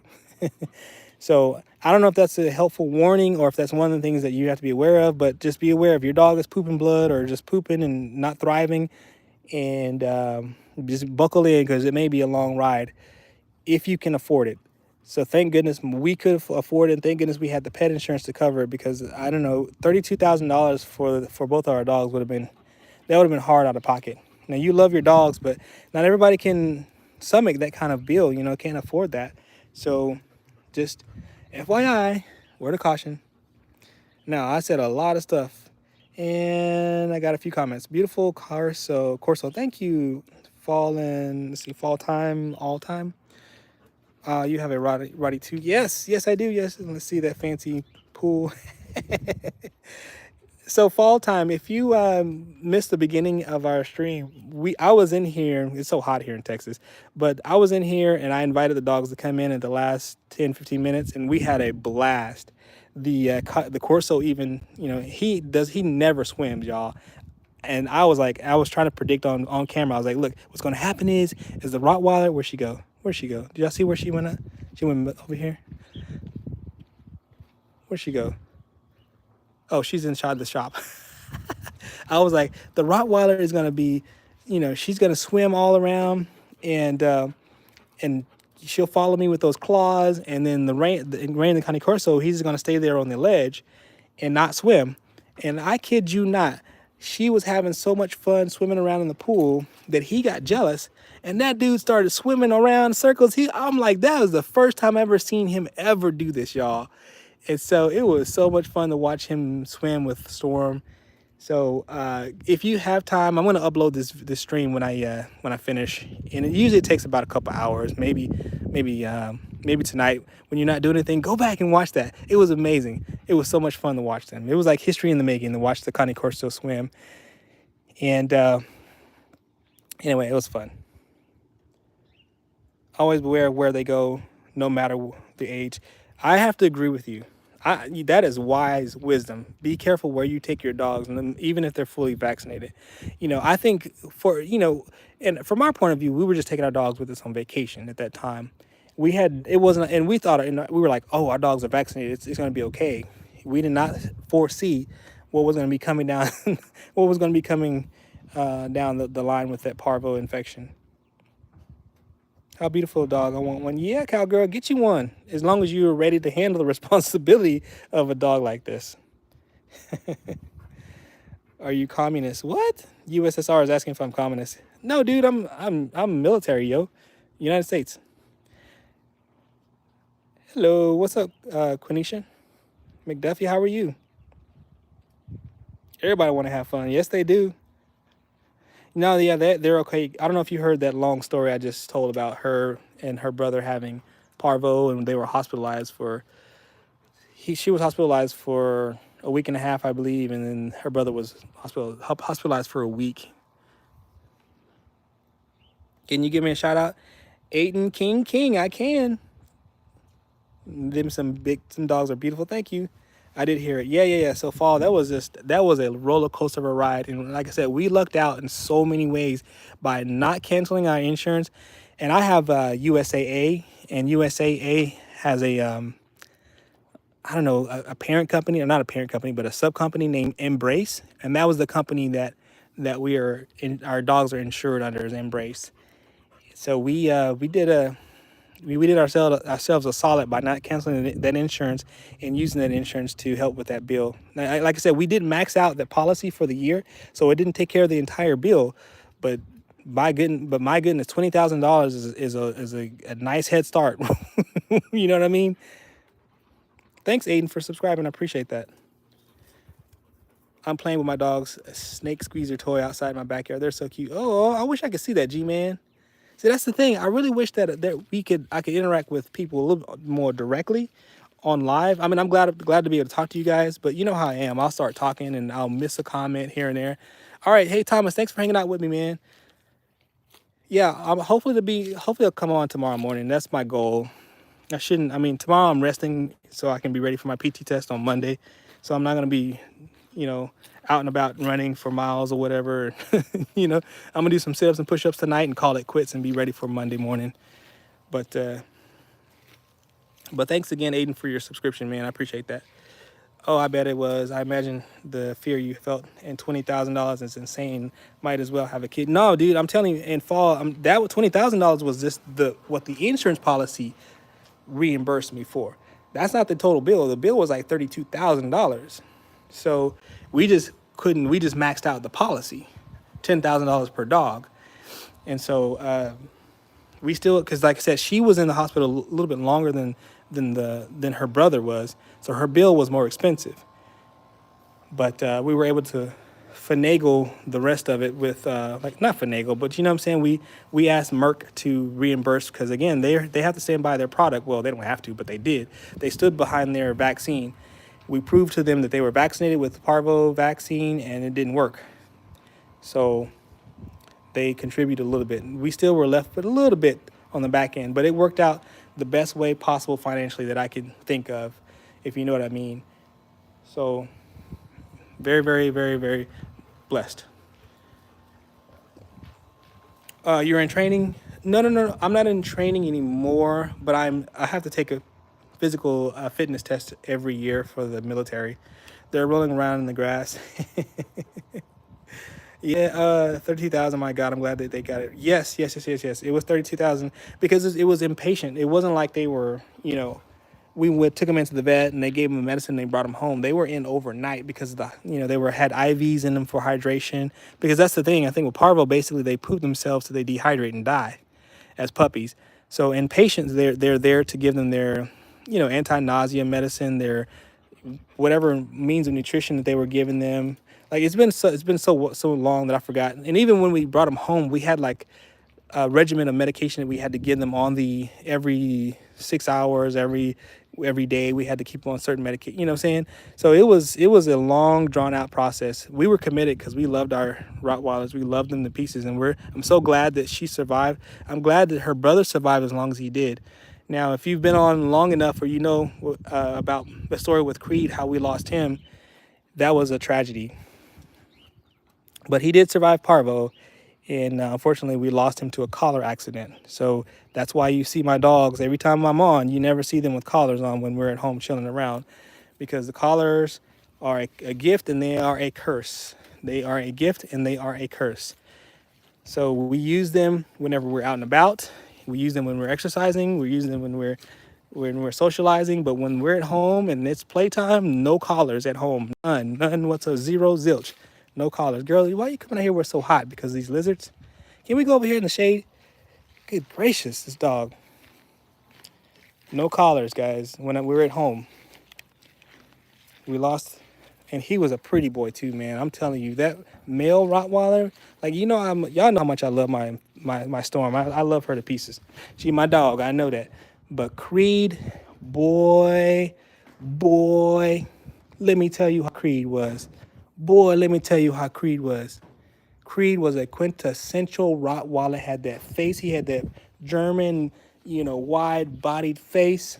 Had that temperament, And half the time, if you ever watch Storm long enough, she has this really aggressive kind of play that she does, and she likes to go for the neck and really likes to go in. He was never like that. He tolerated her, but not, and that's probably why, he lost his life, because he would he would roll over on the ground when she came at him, but she grabbed his collar and he must have rolled down, and then they got twisted up.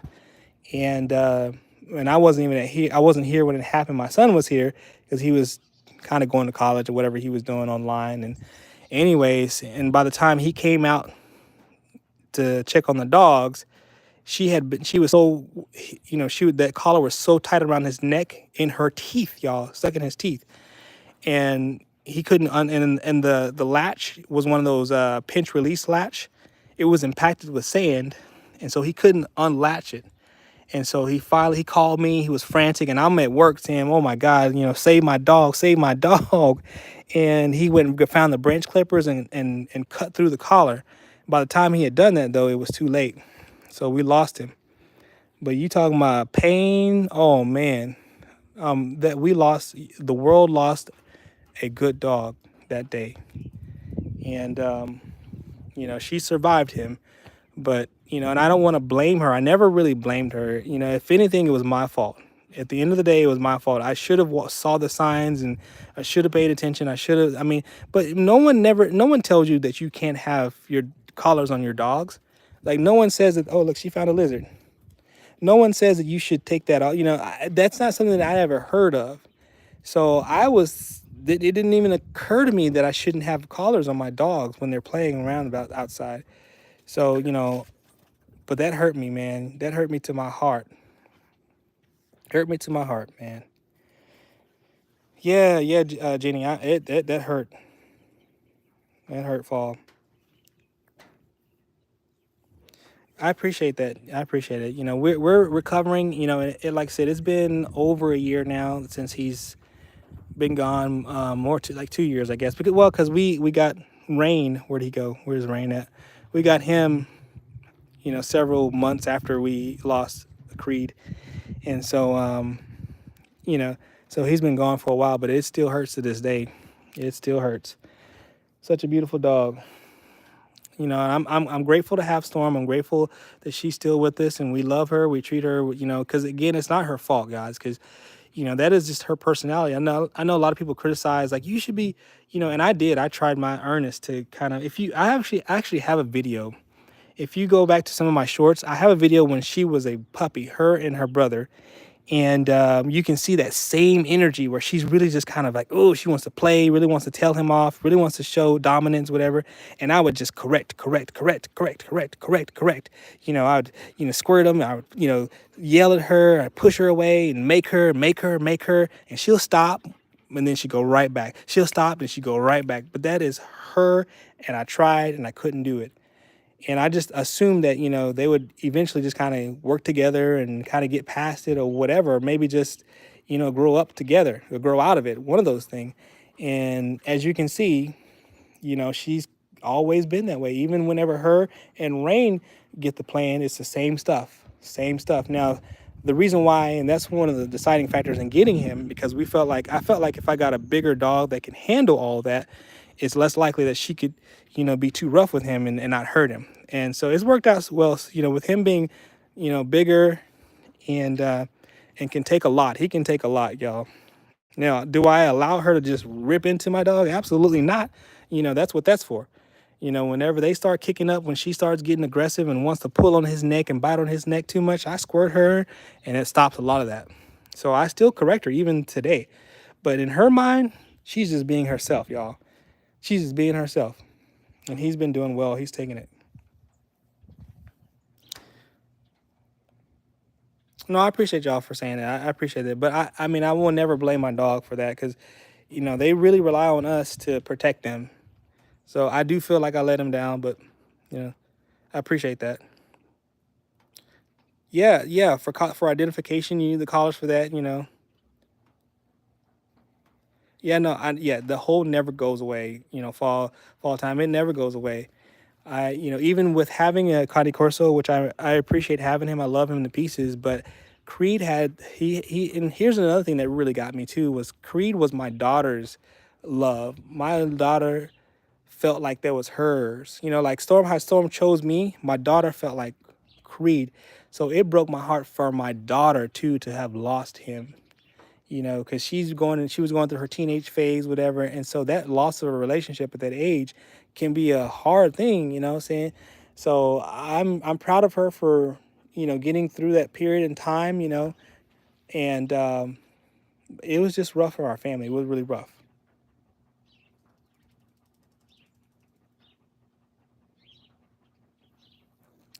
Yeah, I would definitely would have stopped at AJ if I was here. I would have done my best to try to, you know, jump in. And I'm not gonna blame my son. I mean, you know, he was a college kid, but you know, he was doing his best to try to once he saw what was going on. And I think my neighbor was saw it too, and he was yelling and he was doing his best to try to stop them from getting too animated, so she can calm down enough to her to get her teeth out of the collar.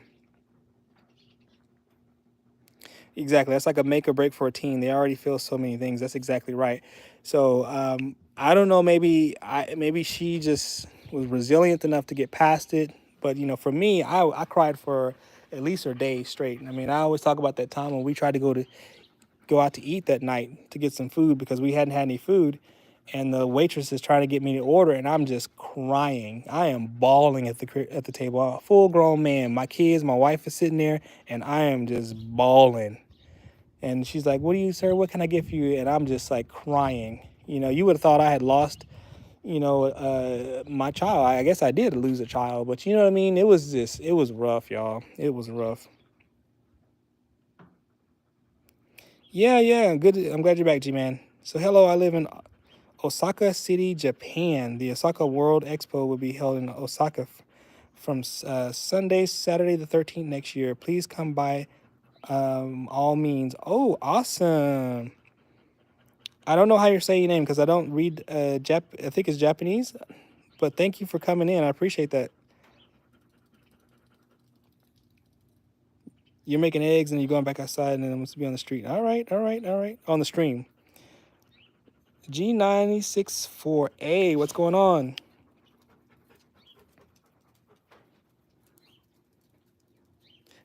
Fall. Fall, you're something else, man. I appreciate you. I'm not 20 anymore. I'm actually 43 years old. So if I sound like I'm 20, I appreciate that. I'll take that and I'll run with it. But and yes, dogs are exactly like like kids. I agree. They are your family. They are part of you. They're part of who you are. Hey, they're like little sharks walking around, circling around, looking for something to do. You would think that they would be exhausted. Maybe when I go inside, they'll take a nap or something because you do look like you're 30. Oh man, I look. AJ, man, you gonna make me happy, dude. I'm telling you, only if I had the body of a 30-year-old.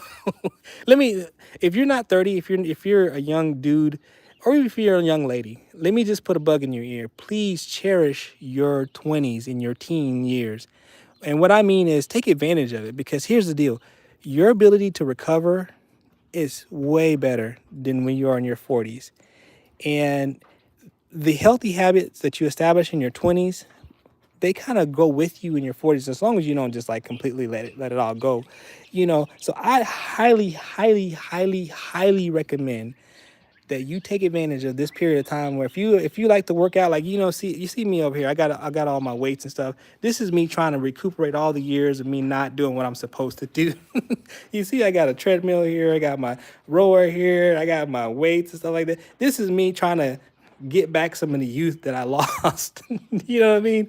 So just let you know, if you're in your 20s, enjoy and try to go ahead and get that fitness in, get your body, you know, the best as you can, and just realize you're doing yourself a favor. So when you hit 30 and 40 and you come right back to exercise, it's not as hard. Okay, you have some foundation to work with. That's just my plea to you. Now you do what you want. It's your life. But I'm just saying that in my 40s, I now wish I had paid more attention to my health in my 20s. That's just a quick little words of potential wisdom. So we got somebody here want to vote for Harris. No comment, by the way, because I don't do any political stuff on here. I'm not saying yay or nay. I'm just saying you do you. Whatever as long as you do the research and make sure you feel like you're doing the right thing. You can only fault yourself for not doing the research. If you do the research and you feel like you're doing the right thing, more power to you. But no comment. Giovanni has 3 Kangol. Man, you have a house full. Do they stay inside with you or are they all outside? Those are some big dogs, man. Oh, sweet, man. Fall, you're in that perfect zone. 25 years old. Man, if I can go back to that time period. Ooh, ooh, ooh, ooh, if I can go back to when I'm 25, how I would do things differently. Plead the fifth. I do. I plead the fifth. Just like Dave Chappelle. 1, 2, 3, 4, 5th. Where did my Connie Corso go? Is he laying down still? These guys are tired. They know they're tired. I'm not sure why they're trying to hang in. Why are you trying to hang in with me? Next year, you're 2 females and 1 male Kangol. Man, are they older or are they just puppies? 68 kilograms. Woo, that's a big dog, y'all. 2.2 times. Wait. Hold on. Is it 2.2 divided by 68 in pounds? I'm American. You know how us Americans be like, give it in pounds. That's like, what is that, like 28 pounds, 30 pounds?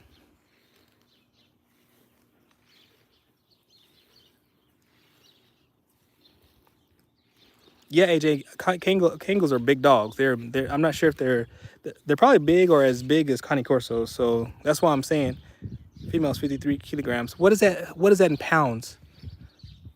Oh wait, hold on. It's 2.2 times that, right? So it's over that. Yeah. Exactly. Sorry, I went the other way around. 2.2 times kilograms equals a pound. So you're at 120 pounds. Yeah.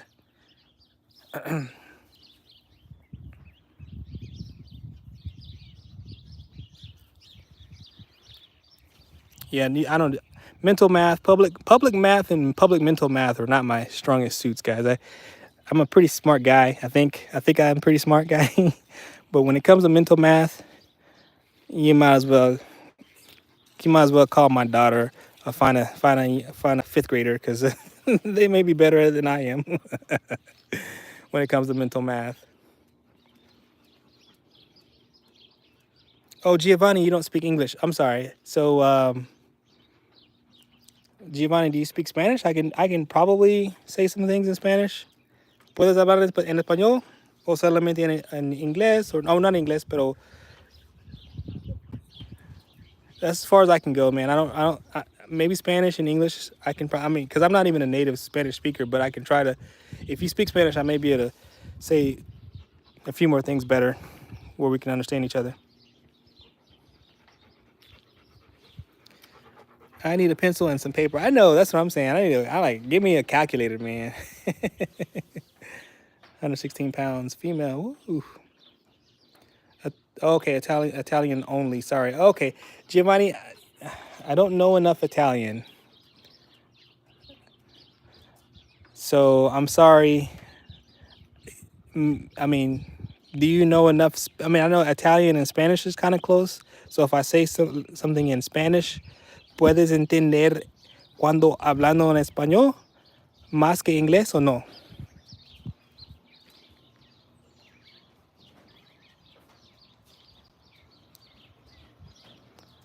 Si no, it's okay. We'll figure it out some kind of way. Un poquito. I was just trying to help. I was just trying to communicate better with Giovanni. I was just trying to figure out if he could understand me better in Spanish versus English. That's all.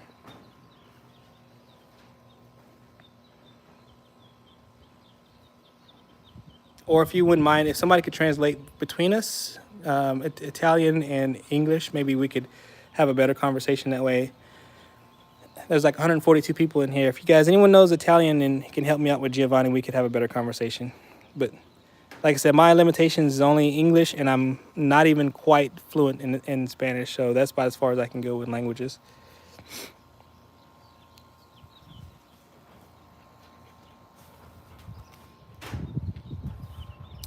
Yeah. But you guys have been great. I've enjoyed talking with everybody today. I know I think there may be some people who've been on with me for about over an hour and a half. We had so much fun today, guys. I'm telling you, I love swimming today, and I love my dogs jumping in the pool. Speak English. Yeah, no. I primarily speak English. I'm just trying to communicate with other people. That's all, guys. No, don't. And I know my Spanish is not the greatest either, so don't be offended, please, because I try. You know, mi español no es perfecto, pero I'm trying.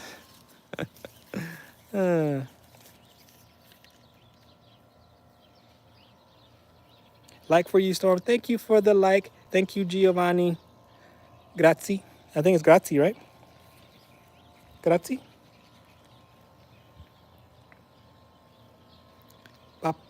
Papiamento? Where's papiamento? Papiamento? What is that? I never heard that. What is your phobia? Nicholas says, what is my phobia? I don't really. I don't. Oh, heights. Heights is my phobia. I don't like heights. I don't like rides that would take me high in the air. Like, I avoid that. Grazie. Okay, that's what I thought. Grazie, Giovanni. It's okay. You don't have to speak all languages in the world, Rosa. No, but but if I can communicate with people better, I try. I try. I just because I like talking to people from different countries. That's one perk about doing lives as opposed to doing videos. And I know people say, honestly, you're better off doing like a straight video. If you can capture people's attention while you're just doing a video, that's probably better for the algorithm and for for the money aspect of YouTube, but I actually prefer interacting with people because people from all over the world come on, and it is absolutely interesting to me. AJ says they're from Curacao. Ooh, like that's amazing to me. Like I'm genuinely amazed to know that I'm talking to somebody from Curacao. That's one I've never been to Turks and Caicos and Curacao, but I'd love to visit one of those islands. I'd love it. So there was someone from Japan in earlier. They were from Okasawa, I believe is how you say it. Osaka, I meant. Man, sorry if I said that wrong. Yeah, I'm doing my best, Rosa. But my first language is English, though. Yours is Spanish and French, Yitzi. I think my daughter wants to speak French, and Lord, that just seems like that is too much. There's no way I would ever be able to learn French. My dying wish is to be fluent in Spanish and English, because let me tell you, there's only so many goals that I can realistically accomplish in life. And I'm a musician too, so I started off playing the piano, and I played the organ because my dad's a pastor, church pastor, and so he was like, "Look, you're gonna play for my church," and I'm like, no, okay, whatever," and so I ended up being a church musician for my dad, which I love. Don't get me wrong, I love playing music. And from there, if you're anywhere near the gospel scene, that a lot of us tend to start off with the piano. The next thing you know, we're on a Hammond organ, and then we're on a keyboard, and so next thing you know, we're like, let me have that drumstick so I can play the drums. And you end up learning how to play the drums, and then invariably, you're like, man, let me show you what to do on that bass, and you end up playing the bass guitar. It just starts evolving. So I've had a wonderful time with music. And recently, my daughter's like, "Look, Dad, I'll teach you how to play the saxophone." And I'm like, "Please teach me how to play the saxophone." So me and my daughter now, I finally broke that glass, and now I'm doing wind instruments. Or sing, please, post a song. AJ, it is definitely a possibility for you to listen to some of my music. If you go to Storm's video, it's called What You Looking At, I think is what it's called. That is my music. That is all me. I went and wrote the melody. I wrote the piano. What did I have in that song? I did like a electric piano sound on my motif Yamaha, and I did a bass line, like a regular bass line, and I did a talk box with me singing talk box. So that one is all me. And then I did one with Rain. It's called "I'm Looking at You, Girl." So that's all me. So if you actually want to hear me sing, that's all original music. If you look at the title on the bottom, you'll see it's not any other artist, because it's not. It's me. Check it out. Paul Z, what's up, man? Hey, Paul, I've been on almost 2 hours, dude. I started off with being in the pool. And you know how I always say that Storm likes to swim, and then where's Rain at? Rain's over here. I think he's taking a nap over there. And Rain likes to stay on that ledge. Well, guess what happened? Just like they always do, they make me into a liar every time. Rain went nuts, and he started swimming all over the pool around me. It was hilarious, Paul. You gotta, yeah. Please rewatch it, man, because I was shocked. I'd never seen Rain just take off, and it looked like they were having a great time. So check that out. Hey, Hunter, what's going on? Can you post it in True Comment? What do you mean post what in True Comment? You can play the ukulele? So Rosa says my English setter, what is that? Loves jazz music, like a babysitter? Or what do you mean setter? I'm not sure what that means. So sometimes she's enjoyed Latino music too. She says she has good taste. Yeah, I do too. I like Tejano, I like all that stuff. I like Latin jazz, love it to pieces. Actually, honestly, I gotta be honest, I like pretty much any music. You will catch me listening to some R&B. That's like a main staple for me. I always listen to my R&B, the 90s R&B. So that's my strongest influence, is like kind of that 90s R&B sound. I love that. That was a good time for music. But I also like country music, a lot of country, love country. And but you know, you'll catch me listen to some metal rock. I'll get down with it, man. I have no problem because you know why? I'm gonna tell you why. Because as a musician, when you sometimes it's not about necessarily the style, but you can hear the music. You hear the skill level that someone's playing, even though it's a style that you're not familiar with or even like prefer, but you can still like almost tell how skilled someone is, even though you know you get what I'm saying. So you can appreciate the music and the effort that that musician is putting into the song, even if it's not your favorite genre. So that's I think that's the reason why I like so much music is just I just like to hear other musicians play. Steve says, "Aw." Hunter says, "I don't know." AJ, the video with you singing. No, so AJ, I don't sing. I mean, well, I mean, you know what I mean. I'm not a singer. I've played enough music to kind of be able to match the tone. Like I'm not tone deaf, but my only fault is I don't have that natural ability to sing. I'm not a singer.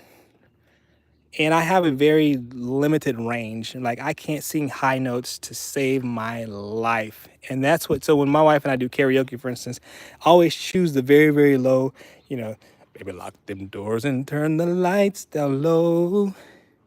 Put some music on the soft and slow. You know, something with a low tone like that.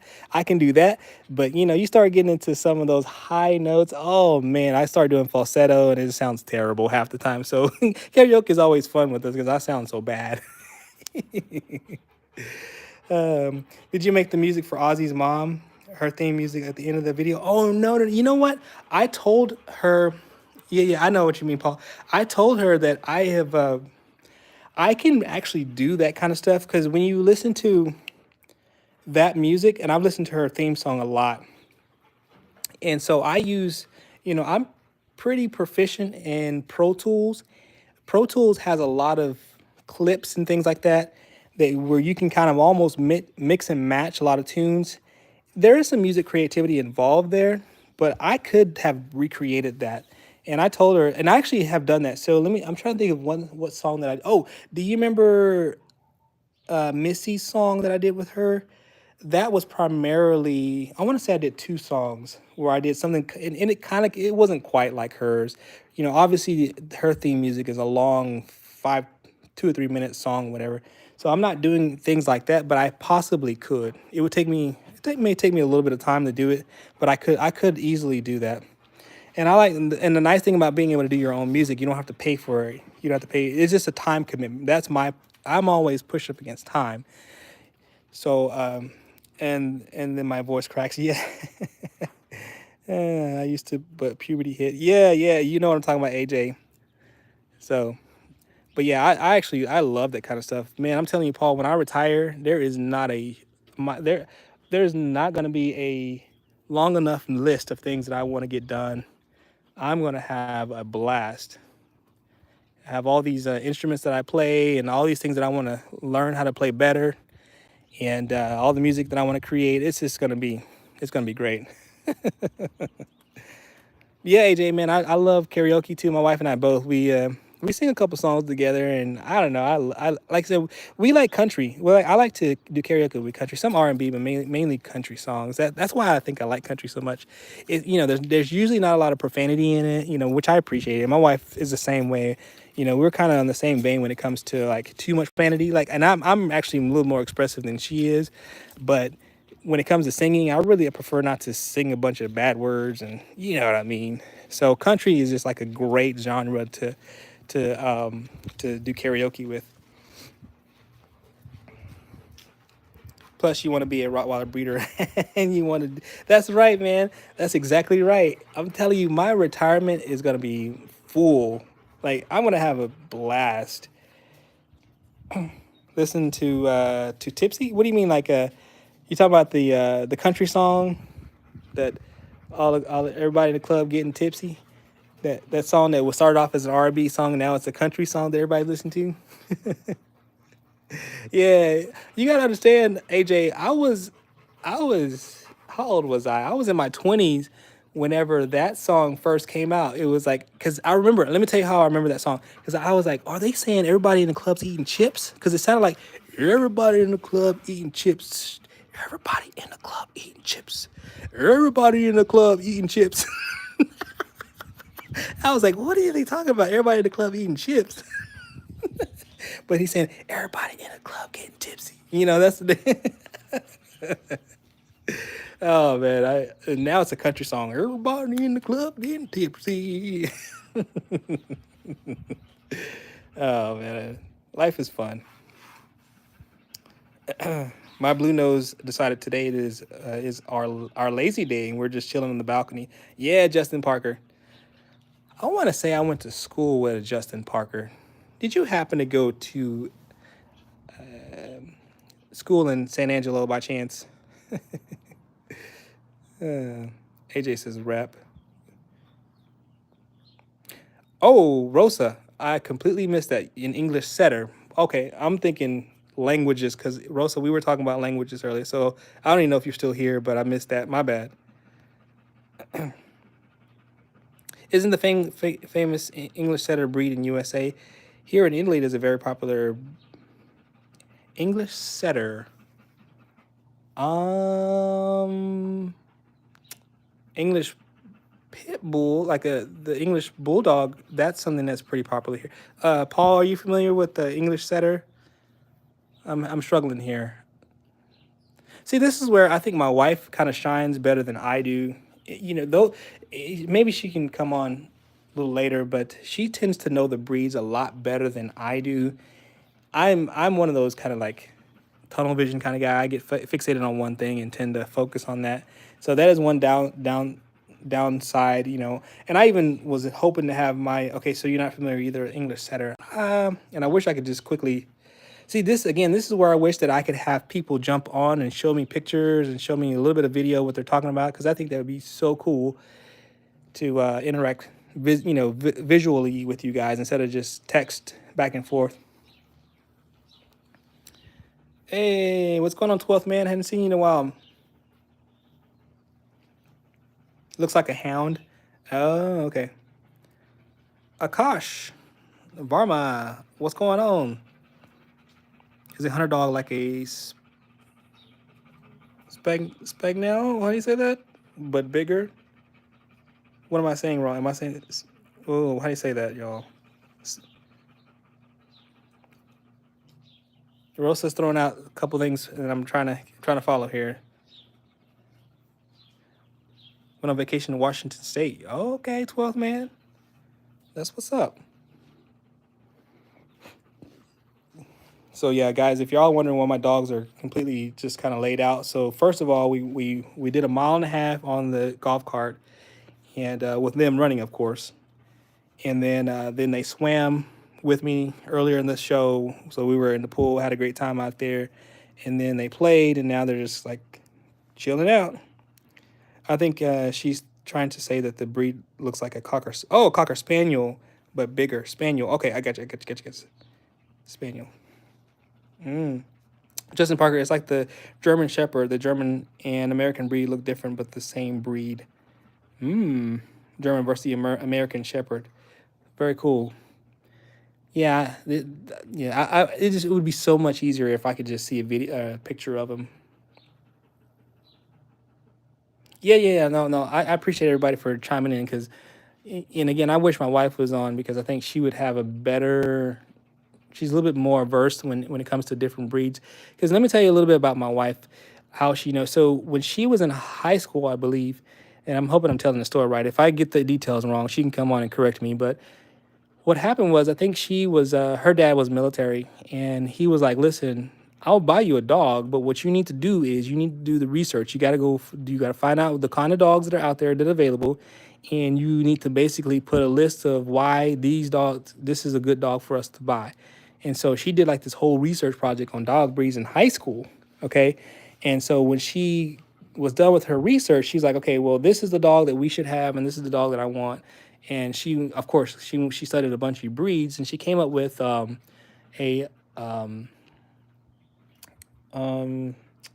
Maltese. she felt that the Maltese was a good dog for her.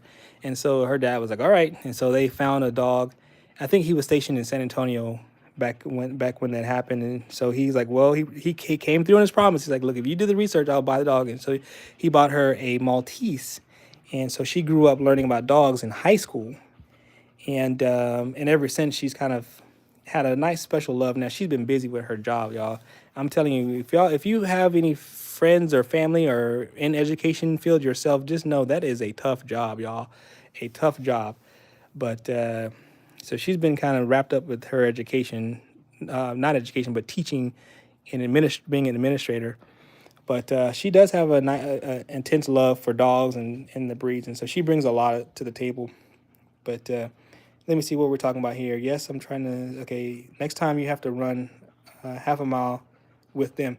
So AJ, I don't mind running with them. I try, but let me tell you, I do run a lot because I'm military, and I have to run. So, but whenever I run, I just don't like being encumbered with things, you know what I mean? Like I don't like having to worry about things. And I know you can train your dog to run in kind of that heel position right next to you, but with these two guys, they get distracted a lot, and it's not fun for me. And now when I walk them, it's fine. You want to go inside, Missy? Okay, she had enough of this. You go inside. And so anyways, I've sprinted with my dogs, but they like to go faster than I can sprint.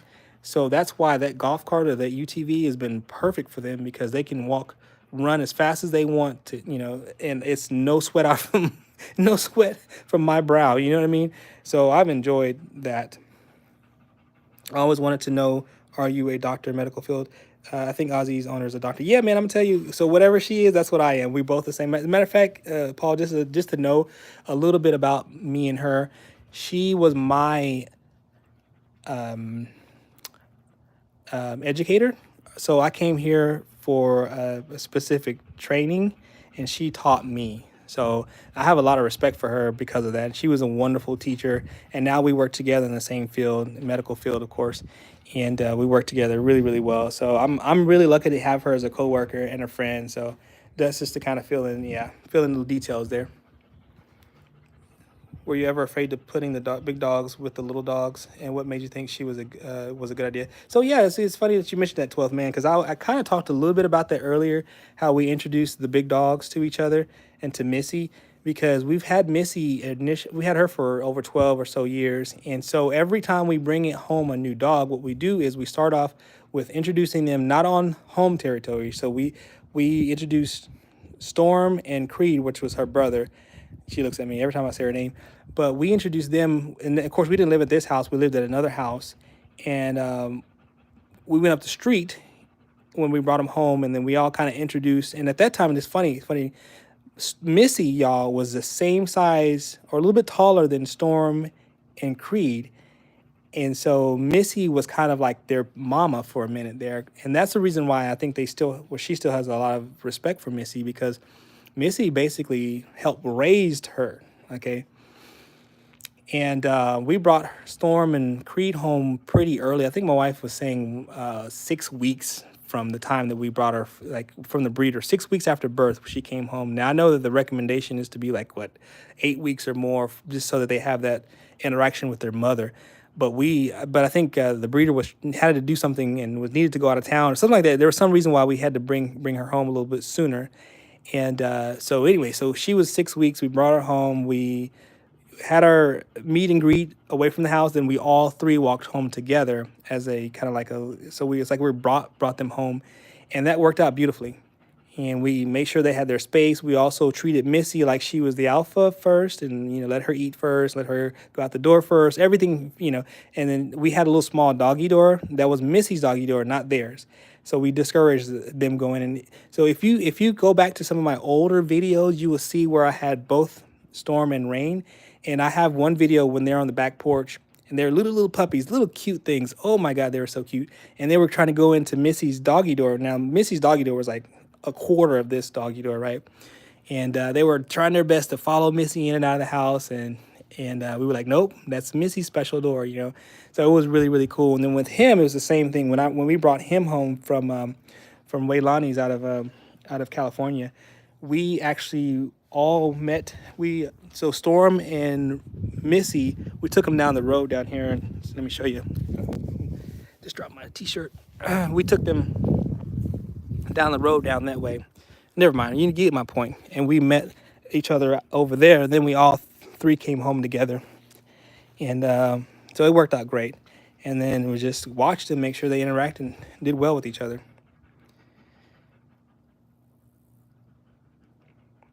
AJ, yes, military doc. Yep. I usually don't advertise that, but yeah, AJ, good for you. You come off very humble, but you have plenty to brag about if you want to. Congrats on these.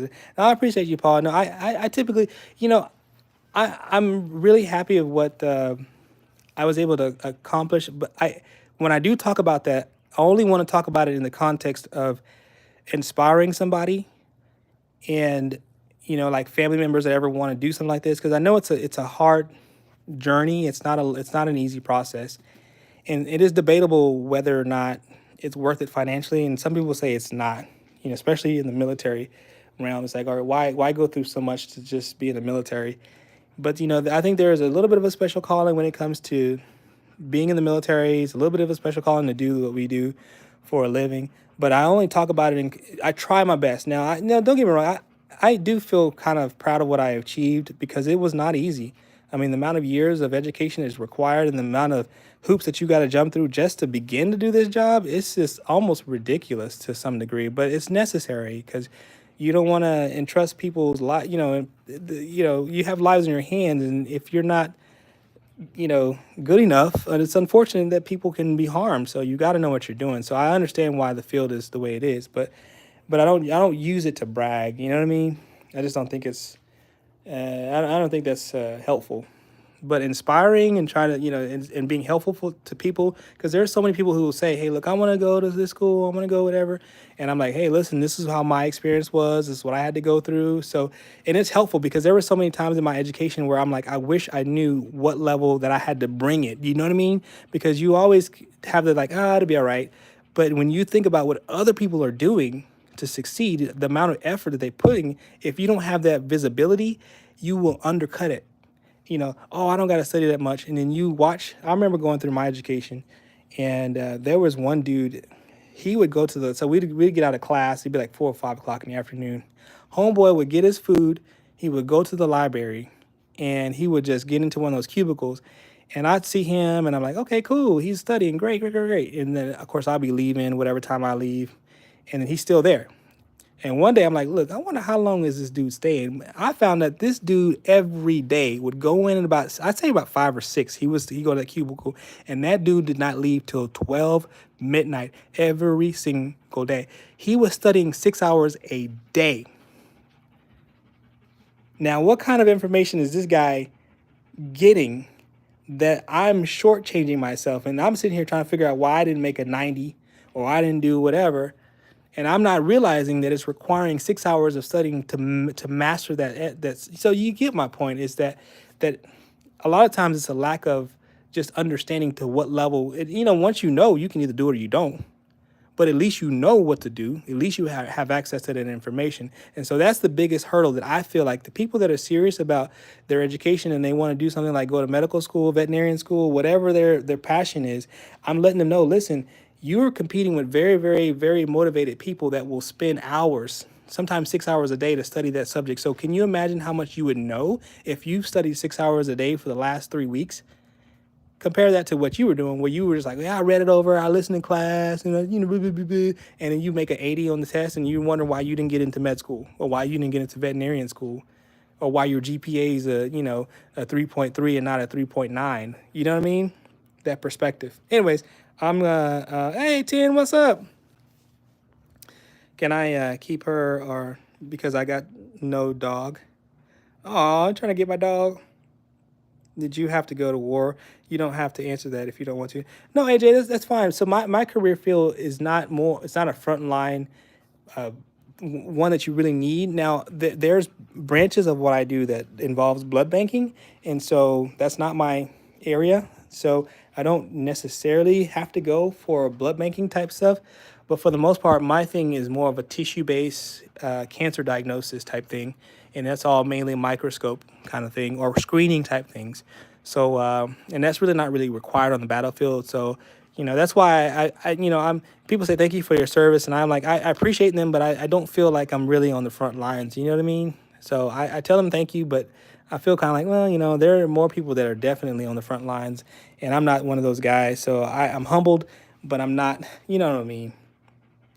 Oh, I'm sorry, blood banking. So AJ, what that means is when patients are needing blood products, for instance, if they've lost their blood for whatever reason, for an accident, or maybe they were in surgery and they needed blood products. And I say the word blood products because it's more than just blood, right? We have red blood cells, we have products, we have what we call factors or clotting factors, and we have different products that people order. So the surgeons will order blood products for their patients. If they're going into surgery, they need to have their platelets. Platelets are help you clot. Okay, so if you cut yourself, you stop bleeding after a while because you form blood clots. Well, you got to have certain things like platelets and factors involved in your blood to be able to form a clot to stop you from bleeding. So if you don't have those enough of those platelets and stuff, you can.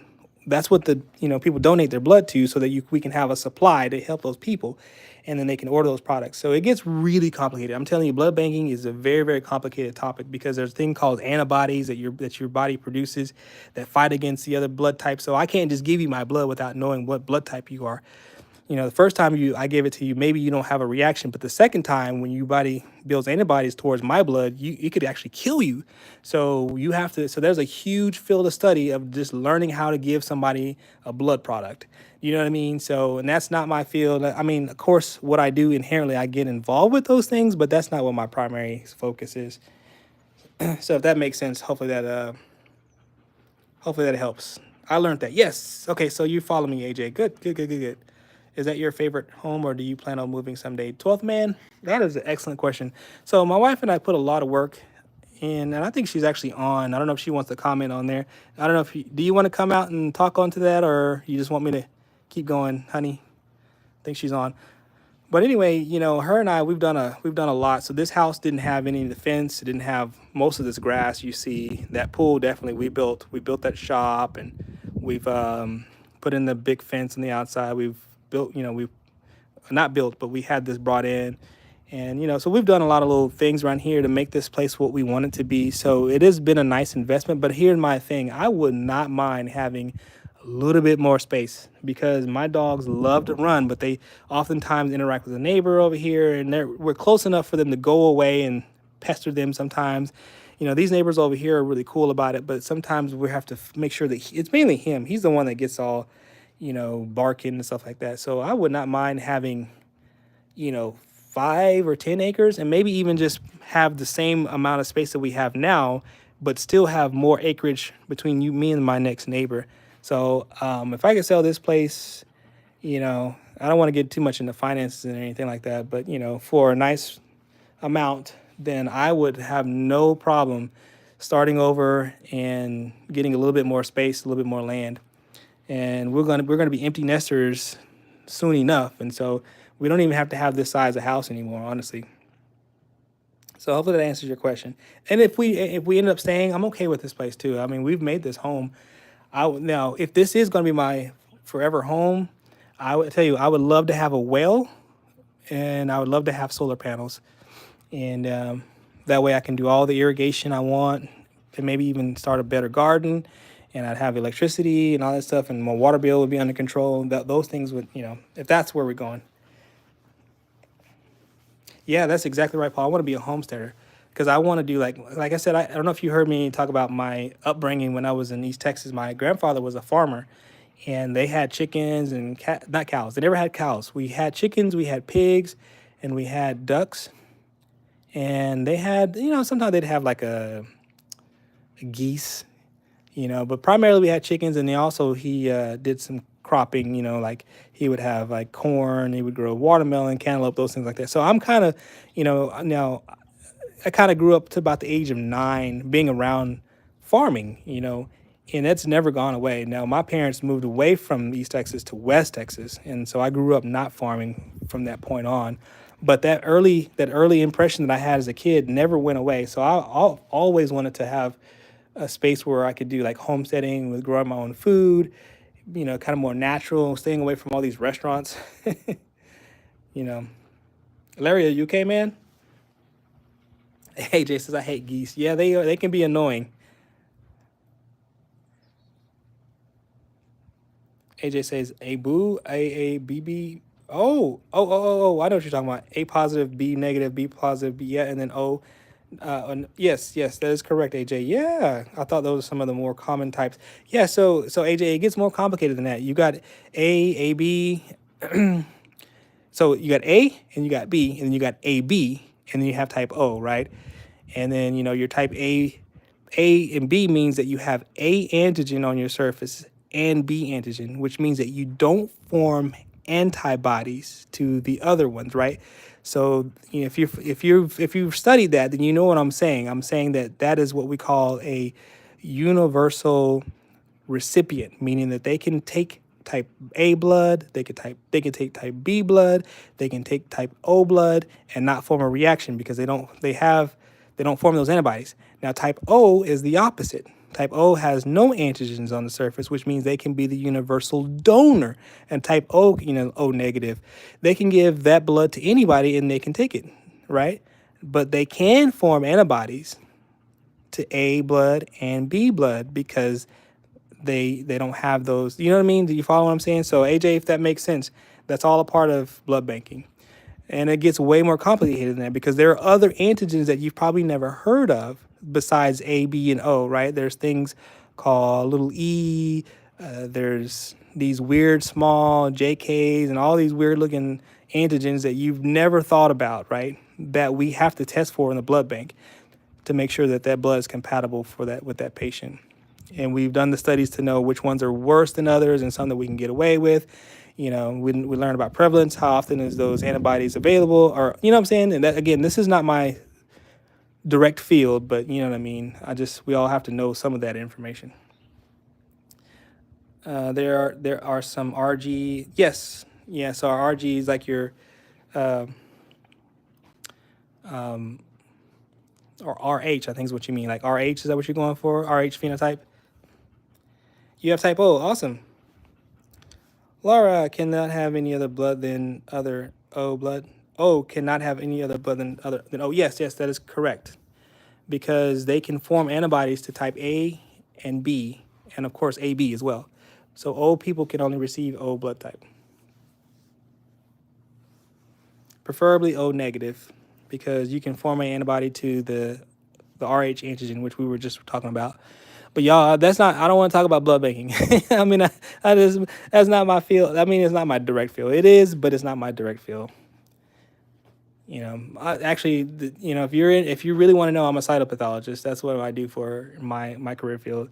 And so our primary, we're so deep in this, most people are gone anyway, but my field is like pap smears. We look at those paps, which is a screening test, right? So when your doctor does, again, I don't want to be too graphic because again, I don't really want kids to be exposed to a lot of this stuff, but you know what I mean. If you're an adult, you know what a pap is, then I'm only going to call it a pap, okay? And so we are the ones that say whether or not they're precancerous or cancerous or, things like that. And then, of course, we also look at aspirates from all over the body. So if you have a lesion in lymph node or anything that's enlarged and your doctor's like, what is this? What's going on with your skin? Was this a recurrence of your cancer or whatever? We can actually take a needle, go in there and sample that tissue and look at it on the slides and determine whether it's bad or good or whatever. You got me. Yeah. Does that make sense? Hopefully that's enough for today.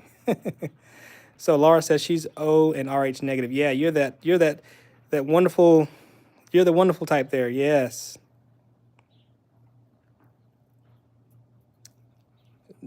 Do too says hi. What's going on? You can treat cancer. No, AJ. I'm not the guy that treats the cancer. I'm the guy that diagnoses the cancer. Cute dogs. Thank you so much. That dog waiting for Diddy. You treat but no, not treat. Again, we provide the information so that the treating doctors know how to specifically treat their patients. Now, because nowadays cancer is, everyone thinks of cancer as one thing. It's just cancer, but no, it's not like that. Cancer is very specific to the organ, and it's even within the organ, there's different types of cancers. So, and how you treat one may not be how you treat the other. So they need us. Hey, kitty, what's going on? So depending on what the features are of that cancer, the other doctors like the oncologist, the radiologist, the radiation oncologist, all those people, even the surgeons know how to best approach that patient based on the information that we provide. Does that make sense? Just relaxing. Doctors should be paid what NBA players get paid. Players should get paid what the doctors make.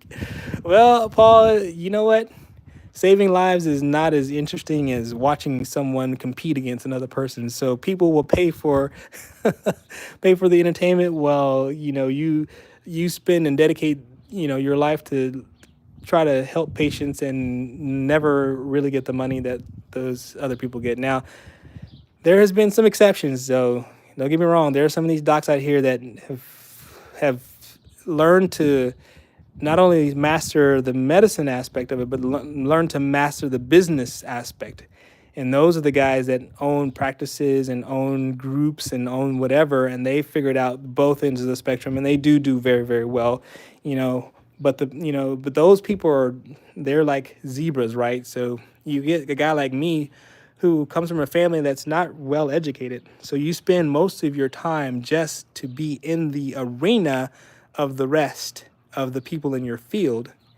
And you've made all kinds of mistakes in life, not like detrimental mistakes, but things that you would not normally, things that aren't helpful for the career field. Do you know what I mean? So I'm not talking about falling into something that you can't recover from, like getting arrested or, doing something stupid. That's how I always tell my kids, man, there's no need to fall in those type of pitfalls. You're going to have enough challenges in life. Do not make it worse like that. But there are some people that, their families are kind of, look, you need to start investment early, or you need to start saving money now, or you need to do blah, blah, blah. Don't get into debt. All those educational things that come along when you're a kid, when your father comes at home and talks about these issues at the dinner table and the kids are learning, leadership skills. I didn't have all that kind of stuff growing up. So that means I had to learn a lot.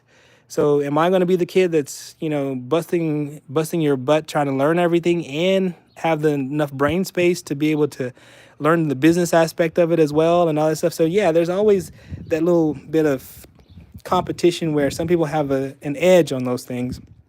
And unfortunately, I just didn't have the space at the beginning to kind of learn how to be a good businessman and good with the rest of my education. So I get what I get, and I'm happy. I'm happy as far as that, and I've done my best to try to help my kids have that leg up that I never had. You know what I'm saying? I try my best, and because I know that it's important. So, anyways, Diddy for president. Allie says, hi, what's going on? I am out. 820s 12 is very inappropriate. 82s. Kitty, what do you mean? Well, I am out. 820s 12 is very inappropriate. Oh. I'm sorry. Is that somebody?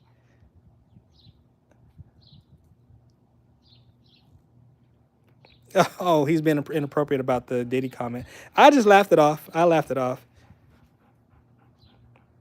Xavier says, I'm back. I was playing video games. Xavier, we were talking about all kinds of like serious topics, and we went all the way into medicine and all this good stuff and talking about blood types and blood banking. And he's like, AJ's like, I'm back. I was playing VR. I'm back. If you want rap to be legal, then yes. If you want rap to be legal, then you mean about Diddy? Oh, y'all are talking about Diddy's. Yeah, man, I don't want to get into him, man. He's if those things are true of what they're accusing him of, I'm hoping that he is getting what he's deserved, if that makes sense. And that's as far as I really want to go, because we have enough evil in this world. We don't need any more. Yeah, you missed all the long diatribes that I went on. Guys, I think I've been on over 2 hours with this live stream. I just like Amaya. Okay, man, Amaya. Yeah, well, I mean, look, I'm not gonna hate on that comment, guys. I mean, I am African American. I've lived long enough to appreciate that, who I am and my culture, where I come from, and I do appreciate people that support, you know, diversity in a way. I don't mean that political, so don't take it the wrong way. I'm just saying I just appreciate people who appreciate other cultures, and so your comment is taken in good faith. That's all I'm saying. We already too many bad people to care about. Exactly, Anthony. Anthony. I know, Paul. I'm trying to turn that around. That's all. I'm trying to turn it around into something positive. You know what I mean? Cause I'm with you, but I always do that. You know me, Paul. I always try to when I get something that I can tell where somebody seems a little bit not on with it. You know, I try to turn it around to make it seem like they said something positive. Hola, mi Piero. Anthony, they are chill. They are chill. They've had their fun today. They've walked, ran, swam, played. They've had it all. Today has been their day. So I highly recommend if you guys are interested in seeing my dog swim, because I know a lot of people have been asking about that. And I always say, no, I don't let my dogs get in the pool. I don't let it. Well, today they got in there and they swam. Both of them, guys. Even the Connie Corso, which I always say he never swims. But today was his day. He's like, I'm gonna prove my daddy wrong. And you know, you say something on camera, I'm gonna do the exact opposite that you say. And so he was swimming, and they were like little sharks swimming around me. So go back and check that out if you want to. I think it was so funny. Don't be weird name with a lot of numbers. It's all good, y'all. Don't worry. No worries. No worries. No worries.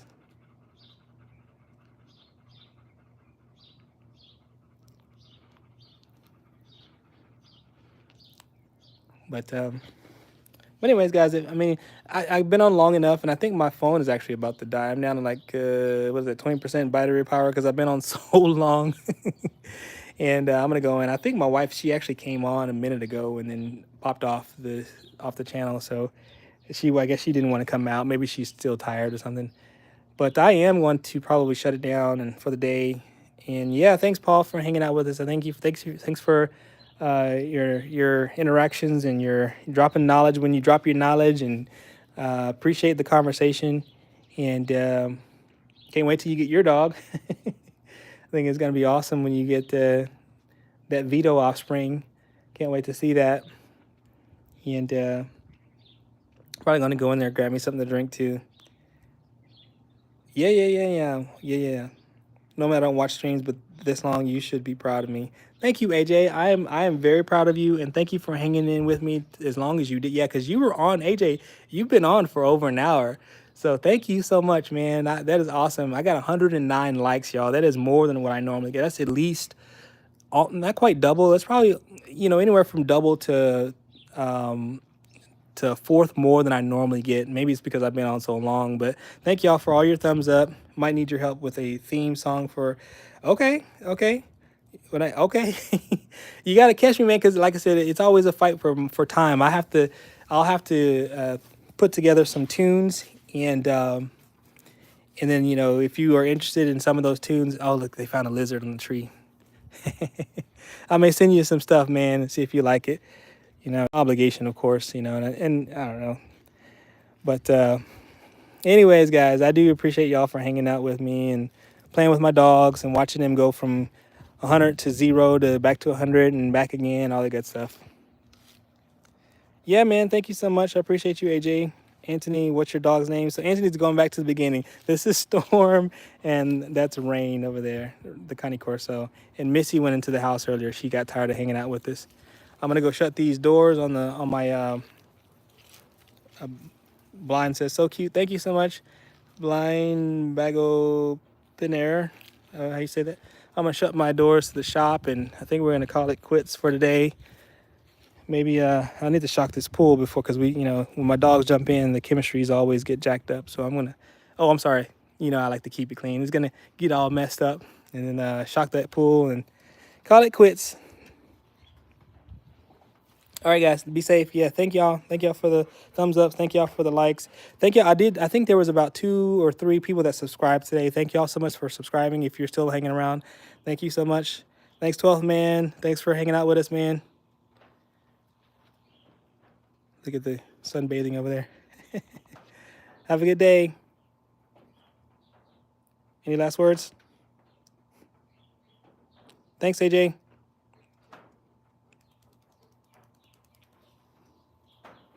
Bye-bye.